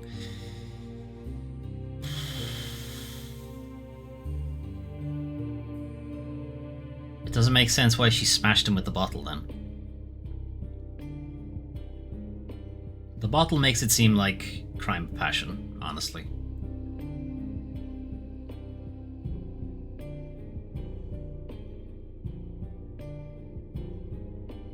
Yeah, I'm gonna go with Manchios and crime of passion.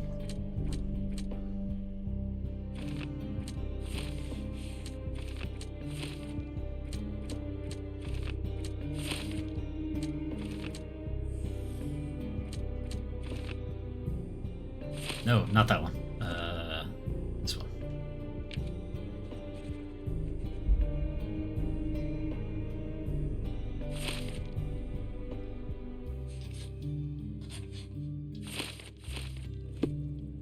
Okay.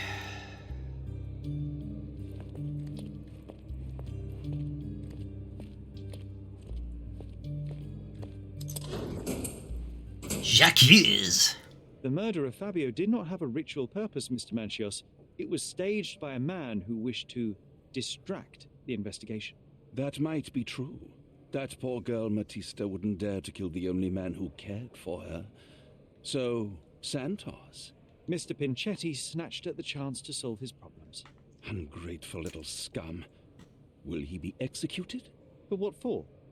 He informed the police as to the crime, that was all. He couldn't stage the ritual, but he found the body, I believe. I can't believe it. Why did Werner do it? Mr. Vogel. He had no reason, and he won't be a scapegoat as you plan. You put Fabio's letter in his pocket when he was intoxicated, didn't you? You can't be serious.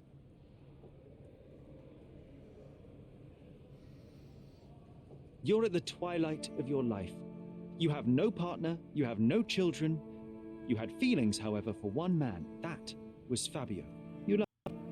That is, you wished to own him with money and gifts. But he was also a free mind, was he not? He turned his back on you. Quite unjust. Love, so cruel and painful. And Fabio, with his words and deeds, made you feel the more wretched. So you killed him. You must surely perceive that my sensitive nature wouldn't allow me to hurt anyone. You're pretty, vindictive on your next of kin. You staged the murder as a satanic ritual. It was easy for you, since you were the one who wrote the scenarios for the parties. It was your way of avoiding suspicion. A respectable man in his 60s, early 60s, the cream of Cordona society, cannot possibly be a murderer. But the guests who behave like animals in his mansion, of course, one of them could have killed Fabio. I did oversee a few of the rituals, but I did not stage Fabio's death. No, you didn't stage the death. You killed him and then staged the body. We can very often deduce someone's life by their shoes or their fingernails. You are a meticulous person, but this murder was fairly traumatic and filthy. After you stabbed Fabio, you were covered in blood. You panicked and neglected to rinse the soap from under your fingernails. The devil is in the details, Mr. Manchios. Nonsense. I missed it simply because of the busy schedule of the party. Of course, a staged murder was certainly not planned. Fabio played with your feelings. That was painful to realize. You spent so much time and effort to be with Fabio, but he didn't respond in the way that you would have liked. You wanted to be loved, but Fabio shattered your dreams. In the smoking lounge, he teased and mocked you. He wanted you to suffer by offering himself to others. The deception was unbearable. You were passionate, and so you struck him. Once you understood your mistake, it was too late. You were afraid, so you staged the ritual. With such a story, you might be sentenced to a few years. It might clean your conscience, and soon the case will be forgotten. No. No. This is my decision. I'll talk to Constable Oswald to see what I can do. Eat shit, Manchios. Right, how do I get out of here? This way. just to see Manchios see Sherlock walk one way and then come back to around. Actually, it's this way. Okay. There's no fool like an old fool. Kurt Manchios did it. A young boy played with the heart of an old man. The latter couldn't handle it. The evidence I obtained clearly shows that the quarrel was not intended to end badly. It was an accident. Showing pity towards your own kind, Holmes. Whatever. All I'm saying is that prison won't take much away from an old and crushed man. Fine. A big name like that will still give me a promotion. As for my part, not everything was in place. Perhaps some documents were transferred somewhere else, but I couldn't find a trace of them. Then I remembered. The discarded document drawers where we put the lost papers or the badly labelled ones, including the crime scene report of Violet Holmes's case. Everything I've found is on the desk here. Take it. Your persistence has saved me. Yeah, well, we had a deal after all. Your friend is free then. You can leave. Good luck, Constable.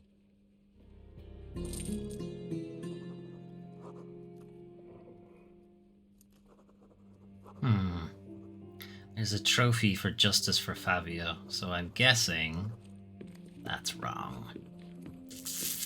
Crap. Alright. I'll have to look that one up later. No, what am I doing? Here.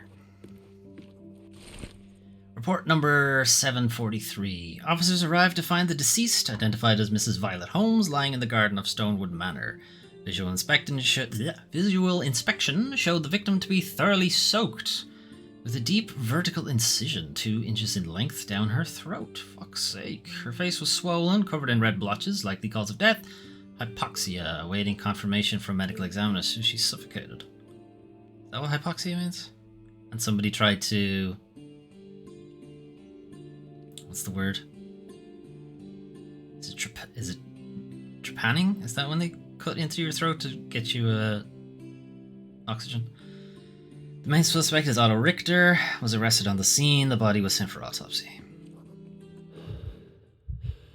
Sherlock's not going to do well with that one, alright.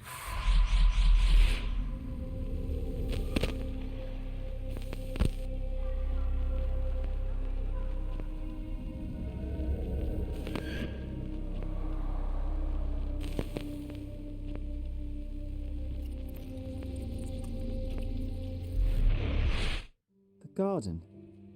There's a garden behind our manor. How could I forget? That's where it all happened, where it all went wrong. Sherry, it looks like you've almost found what you wanted. That's right, John. I don't think you're gonna like what I find, though. Pretty sure John's gonna disappear on us after this. Right, so we gotta go back home.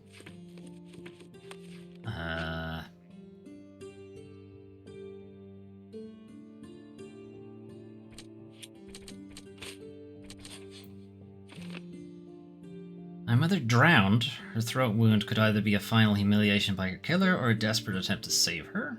Or she didn't drown, a slit on my mother's throat was an attempted tracheotomy is what I was going for. It makes no sense to do this if she was drowning.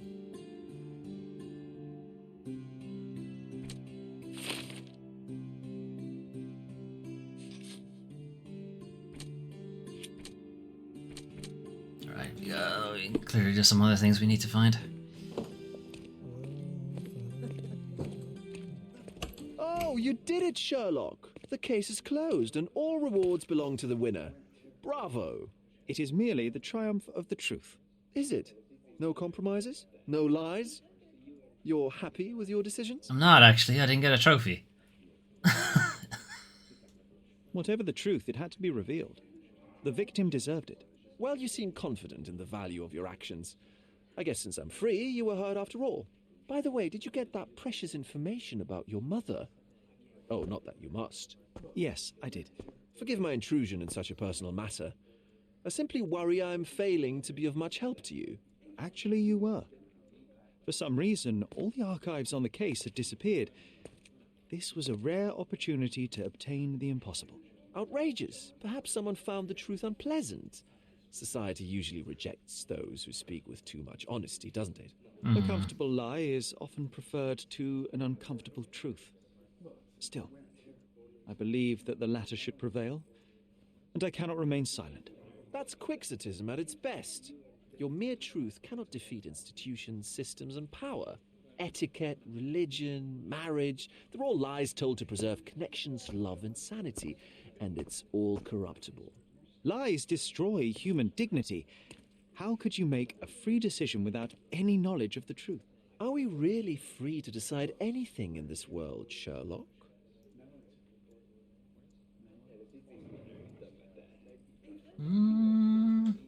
Oh, yes. It's a struggle, but yes, we can make our own decisions. That's what I fight for. What an endless fight it is. Will you ever give yourself a break, Sherlock? Never. You're a walking contradiction, Sherlock. You refuse to lie to others, but constantly lie to yourself. How long until the train comes off the track? I cannot look away, but perhaps I should take a few steps back. You're an accident waiting to happen, dear. Until then, I shall bid you adieu. I don't like Mountain Dew, though. Anyway, it's always interesting when they have the two of them talk, because I don't know who the game's director is, but they take some interesting angles with the two of them. Anyway, alright, there's literally nothing else to do in the game but go home. So that's what we're gonna do.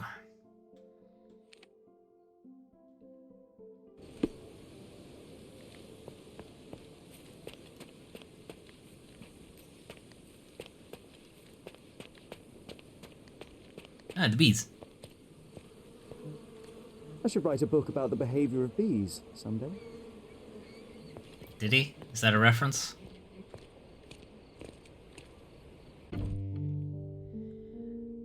Oh yeah, also off stream, I have bought everything for the mansion, so everything looks nice now, basically.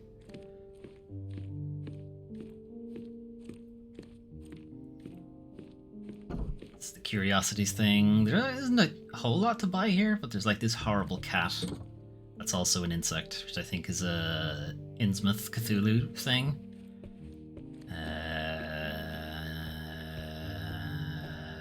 I think that's actually all you buy for in here, is it? Oh, Bonesy. An archaeological find should be here. It's far better than beneath the old city walls. Wait. So the thing over our head is an enemy from the sinking city. I think.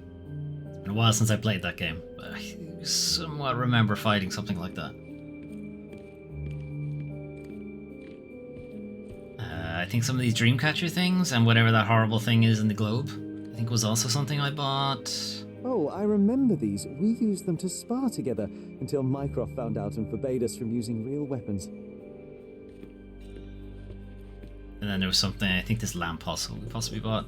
This one doesn't seem to go away. Like, I've done the concentration on that multiple times now and it just doesn't seem to leave. Anyway.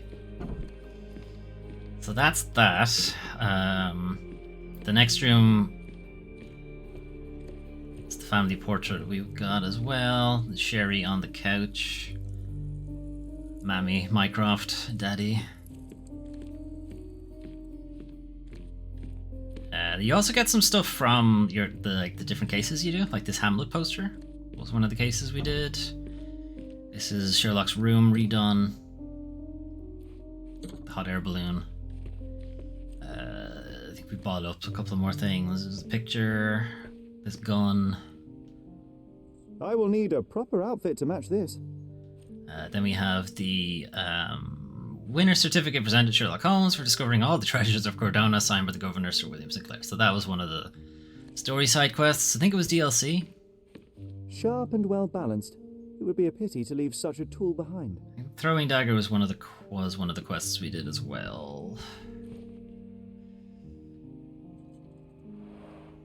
One of your early sketches of me, and a rather unflattering one at that. Just look at my nose. That's what it looks like, John. Get used to it.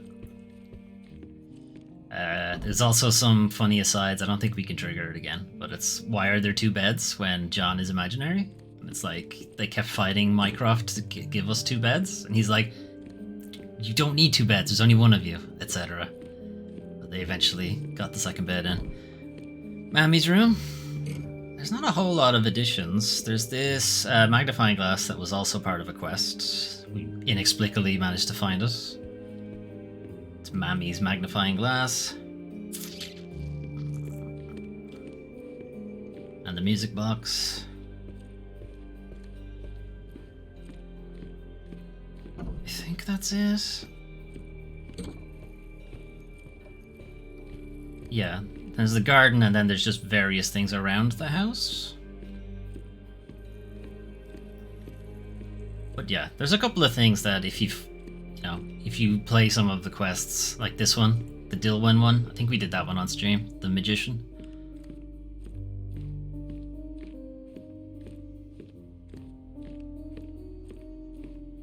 Alright, here's the end, I think. John's like, don't go through the door or I'm going to die. John, get out of the way. Sherry, please listen to me. Sherry. John, I always listen to you. You don't have to do this. You don't have to go through. I don't know what is beyond this door, but I can feel it. Buzzing, angry like a fly at the window. I know. I can sense it too. You locked away this memory for a reason. There is only pain here. Pain? And truth. You do not need to suffer either.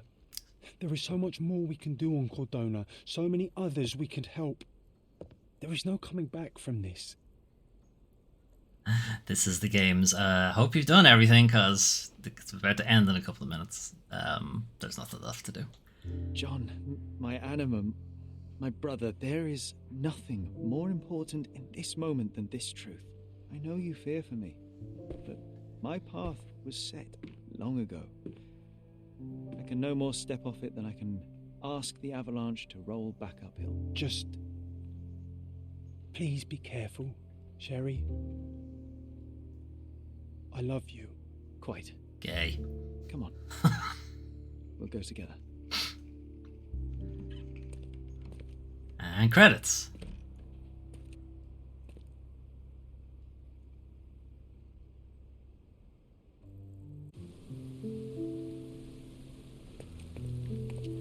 Why didn't I remember we had such a big garden?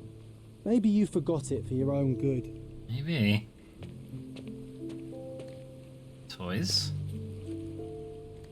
What you doing over here, John? You okay? That's the descendant of a tree your father planted in London, correct? Indeed, we planted the sprout here, and for a while it grew happily. Alas, it seems without us here to care for it, it didn't survive. Shame.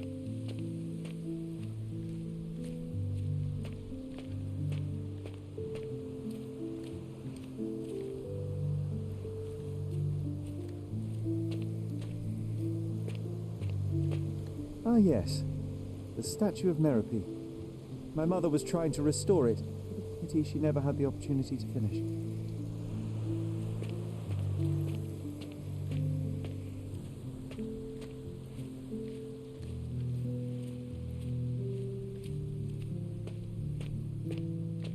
I'm reasonably certain the shoreline, pond line, is where we're meant to go.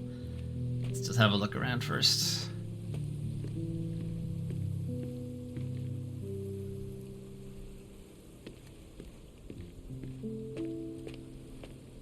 Dog bed?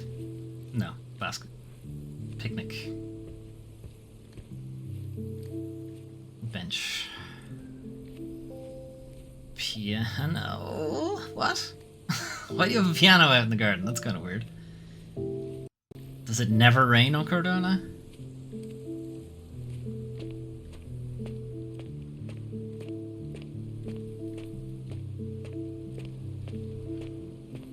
Yoink. Oh, can't take the sword. What you looking at, John? Is that the raft we made together, John? Looks more like a pile of rotten planks now.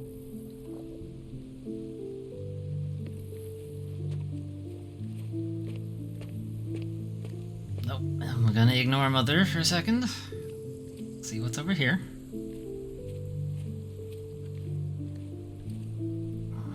Okay, it's just a random table. Alright, let's get to it, so.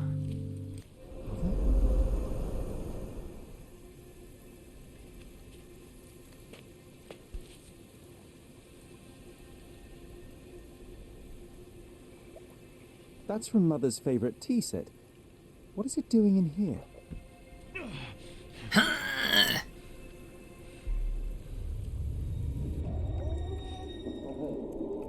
Ow, ow, ow, ow, ow, ow.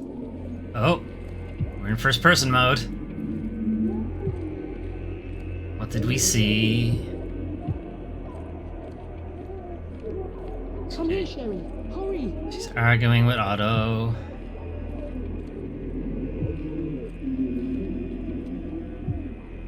Okay, I'm here. What do you want, John? These must help calm her down. Oh, fuck. Did Sherry kill her?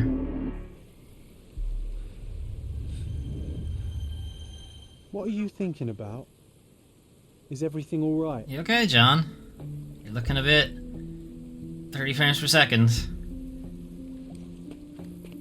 What are you thinking about? Is everything alright? Okay, where's she gone now? Or do I have to go back upstairs?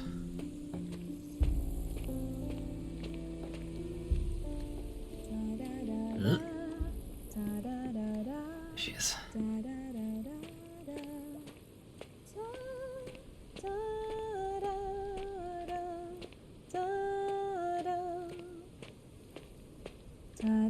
Don't go, Mother, wait.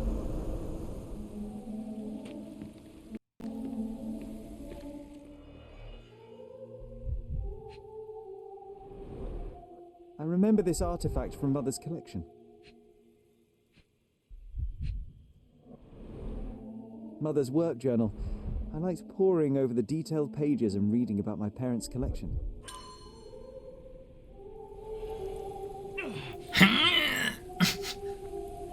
Can't stop. Must not think sexy thoughts. First person mode again. What are we doing, John? Can I take a spear? No. Can I take a gross egg thing? No. Oh, this thing. Here it is. We'll just borrow it for a while. Did you hear that? Someone's coming. Let's take a peek. You call this progress? Charlotte, amateur. I'm not letting you anywhere near my mother again. Any result is progress, even if it is a worsening of her condition. It informs my... No. I have made my decision. She must be sent to a legitimate medical facility. I will not let her hurt Sherlock. What? Master Holmes, you do not understand. That will be all. I expect you to have left the house by week's end.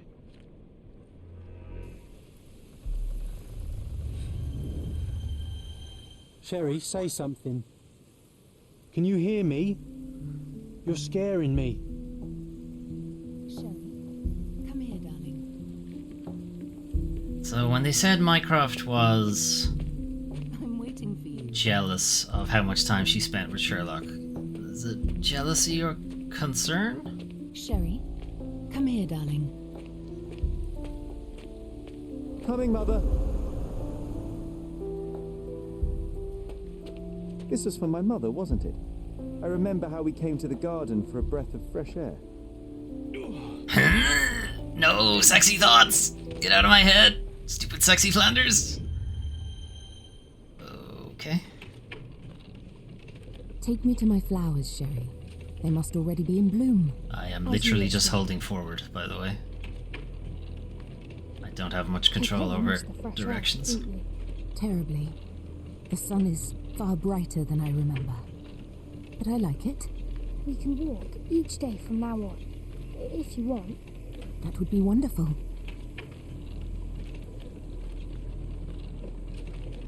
Just look at them. The stars of the earth. Even the sky must be jealous of their beauty. Indeed.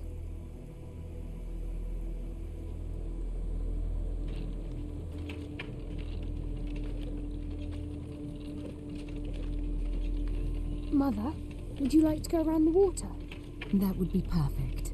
I always wanted such a nice pond in London. It looks so peaceful. Mycroft knew you would like it. So what happened? Did she have a fit and fall in? We should put some fish in it, don't you think?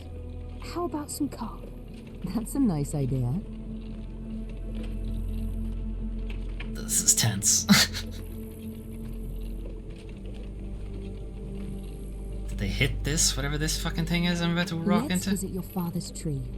It grows so fast, just like you. We could even build a tree house in it. Yes, Sherry.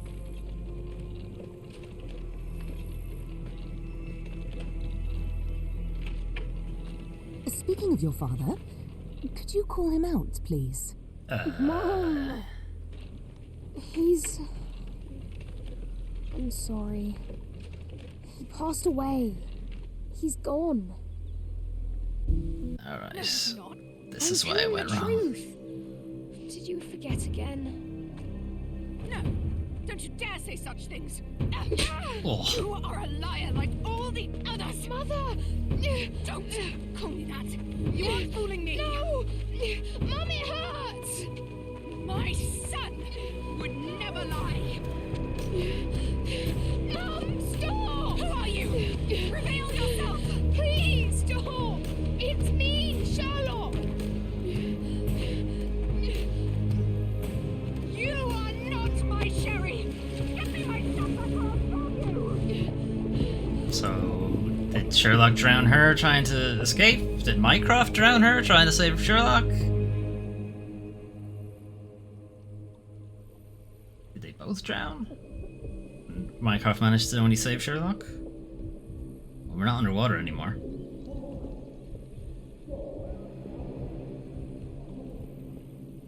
Fuck, Richter? Drag us out? Drugged us out?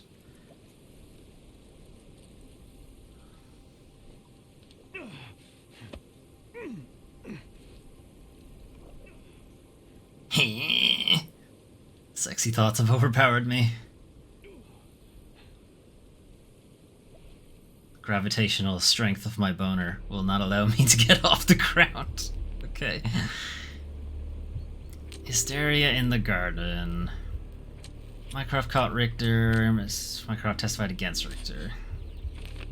Mycroft accused Dr. Richter. After Mycroft caught Otto Richter, he blamed him for our mother's death.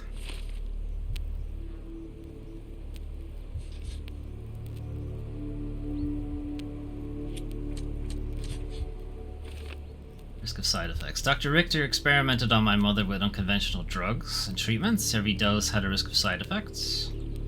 My mother used sedatives frequently, so her body must have built up a tolerance. I wouldn't be a danger to her.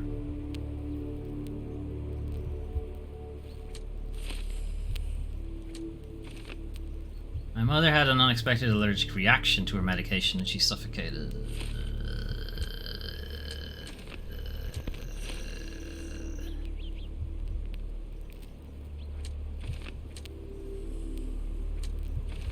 Mother was drowned. Someone drowned my mother either by accident or on purpose. Yeah. I'm thinking this is what happened. I'm thinking we drowned her. My mother tried to kill me. My mother tried to drown me in the pond at Stonewood Manor. Otto Richter is responsible. My mother Violet was drowned by Otto Richter. Mycroft accused him of murder, but it's unclear if Otto killed her deliberately. Otto killed my mother to end her suffering and save my life. Mycroft hid the truth to protect me and was correct in accusing Otto of impropriety. Otto killed my mother while trying to save me. The drowning was an accident and he desperately attempted a tracheotomy to save her. Mycroft hid the truth to protect me and wrongly accused Otto. Okay, well, now that you've said that, no.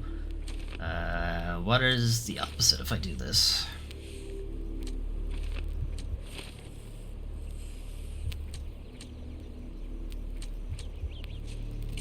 John and I are responsible. My mother died from an allergic reaction after we gave her sedatives with her morning tea. Otto Richter tried to save Violet, yet Mycroft deliberately blamed him for her death, despite John and I being responsible.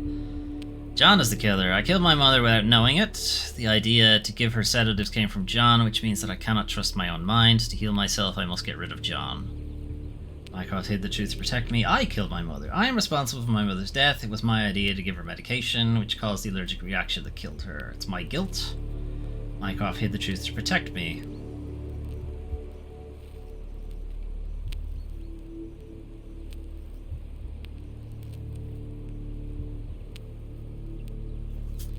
Why is there a tracheotomy then? Now, there's a tracheotomy mark, so...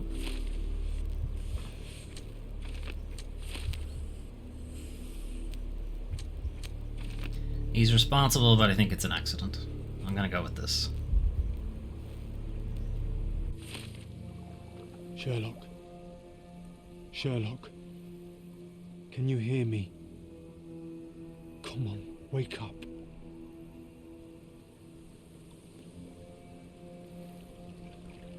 Get off me. Sherry, you knew, and more than that, you hid it from me. You couldn't bear the truth, Sherlock, so I shouldered it for you. I took your pain, your horror. Otto Richter murdered my mother, and Mycroft covered it up. Whisked me away from this place, buried me in schoolwork, and left the past to rot. And you needed a way to cope, so I helped. You were a lie, John, a fiction, a crutch. No, I was a friend. Sherlock, please. Sherlock? What? Are you okay? Nope. I don't know. I told you not to come, Sherlock. Where is he? Who? Your friend, John. He's beside you. Was all this worth it? Is he worth it?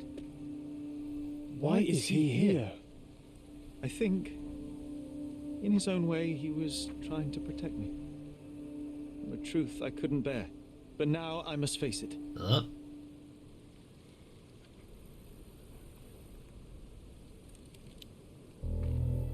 Sherlock, what are you doing? You kept me in the dark and kept your actions quiet. You enabled Richter and his untested quackery for far too long. And worse, you wanted to lock up our mother. I wanted to give you a chance at normalcy, childhood. There was no changing what happened, no good to come of dwelling in the past. It was lies upon lies. Otto Richter was trying to save her, but you decided he deserved to take the fall. Is that justice? The big picture, Sherlock. The big picture. Perhaps Richter was not responsible for her fit of rage, but his treatment led inexorably to that moment. Maybe? You have no proof of that. You were so fragile. I could not... I just couldn't. I chose us over him. You know, for once I believe you. Perhaps now that the truth is out, I can actually do what you had hoped. Leave it all in the past. Good. You have your whole life ahead of you, Sherlock. It is time you got on with it. Yeah, we have an entire series of Sherlock Holmes games to do. What is going on with that tree? Okay, well, it's figured itself out. All right. I was worried there for a minute, Sherry. Really worried. I didn't want to hurt you.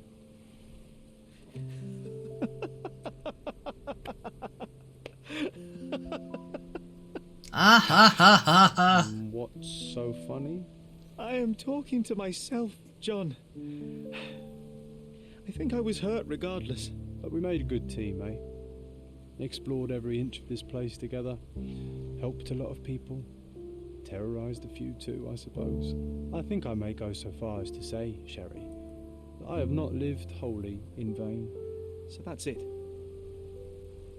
It's over. You've opened every door, Sherry.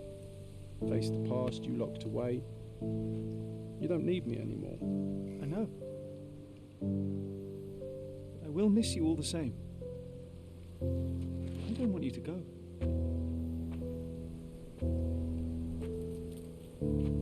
Yes, you do. Goodbye, John.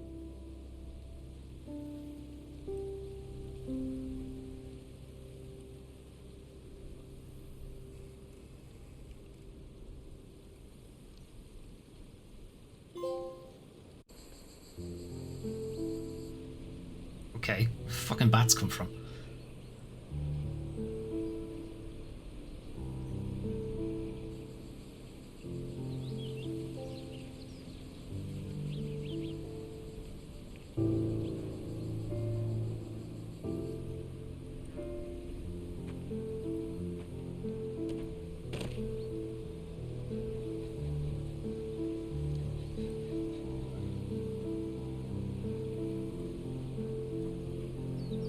Why are you here? Closure, I suppose. And to help a friend. You and I are not friends.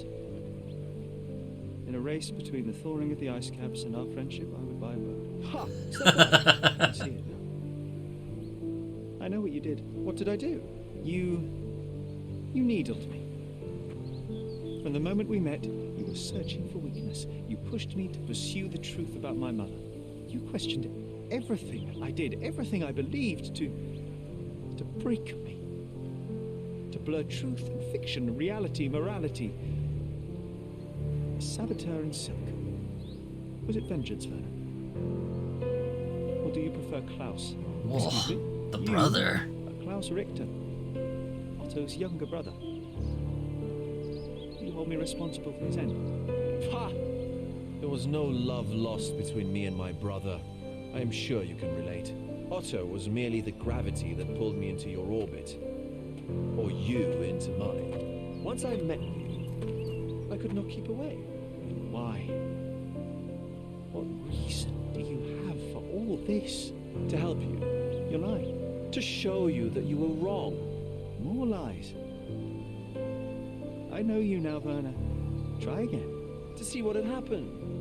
Or is that yet another untruth? Does it matter? Take your pick. Who cares? You're my masterpiece. I turned Sisyphus into Ozymandias. You could not see the futility of your quest until I helped you to let go of the rock. And now, nothing beside remains. I remain. Despite you and to spite you. Yeah. It is a matter of will and power now. Will you overcome this, or shall you decay? Oh, on that note, I brought you something. I want nothing more from you. When one wants for nothing, Sherlock, the best thing to get them is something personal. So, here you are. Now, please excuse me, but the gallery calls. I'm already conceiving my next project.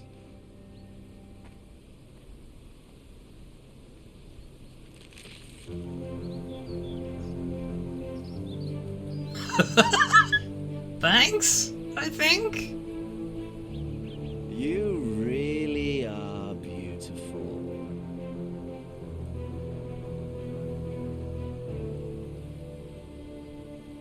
I wonder if that painting changes depending on how you play the game. My brother returned to London soon after our disagreement. Then he enrolled at blew Cambridge it up. University, but attends only the rare classes that hold his interest. I hear he took employment at a hospital laboratory, obsessing over his experiments. I suppose he seeks solace in the empirical truth of a chemical test. I am afraid for him. His evenings are spent alone, solving citizens' menial mysteries to pass the time. And I suspect he is growing paranoid. One of my agent's vehicles recently ignited during a surveillance operation. She was lucky to get out alive. There is only one man who could orchestrate such a feat. Or perhaps two. I saved my brother. He will never forgive me.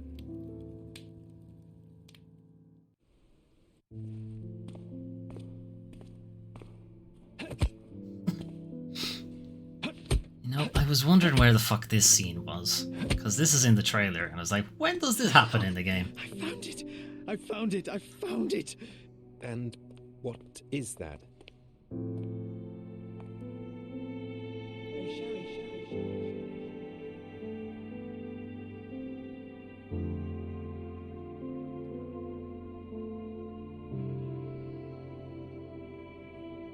How far, bruises may be produced after death. How are you? You have been in Afghanistan, I perceive. How on earth did you know that? Never mind. The question now is about bruising. No doubt you see the significance of this discovery of mine. It is interesting, no doubt, but practically... Why, it is the most practical medico-legal discovery for years. Had we these data sooner, hundreds of men would have paid the penalty for their crimes. Cases oft hinge upon how a man died. Now, we can know which wounds he suffered alive, which occurred post-mortem, and what instrument was responsible. And ergo, one will soon be able to calculate with utmost precision when and where death occurred, sparing the innocent and damning the guilty. Well, then you are to be congratulated. Indeed. But you came here on business. Correct again. I am looking for someone with whom to take diggings, and heard you were complaining that you could get no one to go halves with you. I have my eye on a suite in Baker Street, which would suit us down to the ground. You don't mind the smell of strong tobacco, I hope?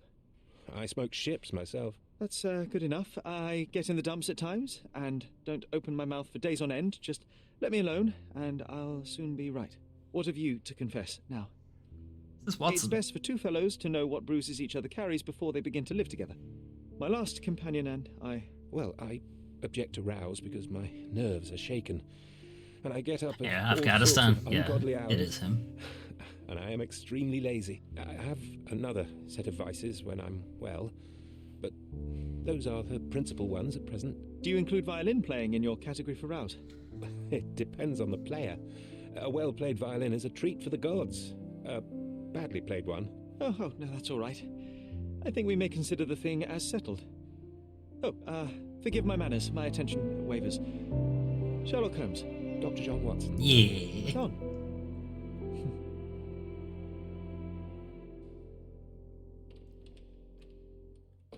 So is he seeing him as John? And actually Watson looks different? Or is it just a ridiculous coincidence that John Watson and John look the exact same? Anyway, that's a good ending. I like that. And the game overall,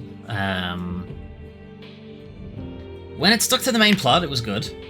Some of the side cases felt a bit unnecessary, but I think a few of them, at least a few of the ones we did on stream, were DLC, so they didn't actually ship with the game, so it's probably not as big a deal.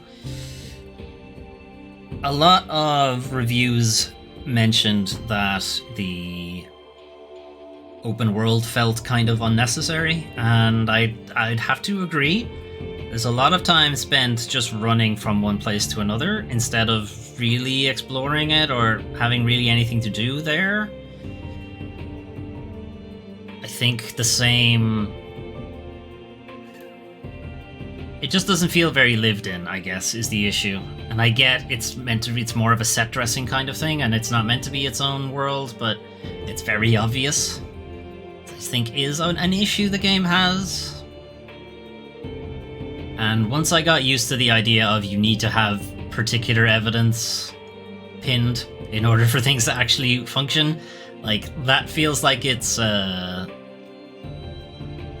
it feels like it's a shortcoming of their game engine, of whatever way their quest design is done or their interaction design is done, is that it needs some kind of input from the player first to make it work. And like, it kind of works for Sherlock because, yeah, he'd be looking for a specific piece of information. I think they use something similar in The Sinking City, and in that one I don't feel like it really works, but it works here, so I guess that's fine. This is the first Sherlock Holmes game I've played to completion. I have played... I think it's Devil's Daughter I played, but very briefly. I don't think I even finished the first case. There was just something off-putting about it. I think it was because it felt super open-ended, maybe. It was what kind of initially put me off it, but I'd be more interested in going back to them now. Anyway, there is the sequel, Sherlock Holmes The Awakened, which is actually a remake of the original Sherlock Holmes The Awakened. At time of broadcasts, it's out. It's been out a couple of days. We're gonna wait a while before I play it myself, because it is, like, Sherlock is ostensibly a puzzle game, so I don't want to solve all the puzzles like that close to the game being released. So we're gonna wait for a bit. So this is the end of our Sherlock Holmes Chapter 1 coverage, at least. And that also means there is a space for another Foley's Fable, or Foley Fables even. So the Foley Fable series is a series of games that I play where the games we look at are typically story-based, narrative-focused, where narrative is like more or less the primary focus of the game, rather than the gameplay is in service to the story, rather than the story being in service to the game, which is what most video games are. I don't think they should be. They should be, intertwined with each other, but that's very rare for you to find a video game that does that, so I tend to split them up. Foley Plays is the gameplay, Foley Fables is the gameplay serves the narrative, and Foley Plays is the narrative serves the gameplay. It is a very loose distinction on what actually goes into a Foley Fable series and what ends up in a Foley Plays series, sure, but it's me playing it at the end of the day, so I think that's fine. Anyway, if you have some suggestions for what you'd like to see as the next Foley Fable, I've been considering the Sam Barlow trilogy games. So that's Her Story, Telling Lies, and Immortality. They have a similar sort of deduction thing. It's a very open-ended game, but I quite like them. And they're kind of short as well, so it's potentially you could do each game in one stream. I'm also looking at Heaven's Vault. After playing a bit of Kana Quest, actually, it's kind of gotten me interested in looking into Heaven's Vault. Heaven's Vault is also a sort of hieroglyphics deduction kind of game, which now Kana Quest isn't necessarily that. It's more of a teach you Japanese game. Yeah, they did add something else to the main screen. The mask is there above his head now as well. So yeah, they've been adding things to this after you complete every main quest. The gun, I think, is the diamond is the first quest. The gun is just when you get your gun. I don't think it's actually related to a quest at all. The elephant was like the second quest we did. The knife is the Muse from Abroad quest, and then the mask is the Sacrificial Lamb quest. Anyway, let's go into big mode. So over my head, you can see what's planned for the next Foley Plays Games a Bit series, which is more of one-shot games where we just take something that's been out in the last 6 months or so and just do early impressions of it, 2 to 3 hours of the opening of the game, and see what it's like. Sometimes they get turned into Foley Plays and Foley Fables, but most of the time they don't. Most of the time they're just, yep, that's a fun game. You guys check it out yourselves. Anyway, if you have a suggestion for what you think should be the next Foley Fable, the next thing to take the place for Sherlock Holmes Chapter 1, it won't be Sherlock Holmes The Awakened, and it won't be any of the other Sherlock Holmes games. Feel free to let me know. You know, drop by a live stream in the chat, let me know, or there's a suggestion box under my face on Twitch. You can drop a suggestion in there if you want, or in the comments on this YouTube video if you're watching this after the fact, or on Twitter or wherever. Any of those places. You can see, not on this screen. My socials are on a different screen. But there's the YouTube channel, youtube.com/doomtrain5. That's where we keep the archive for all of my VODs. Plenty of Let's Plays.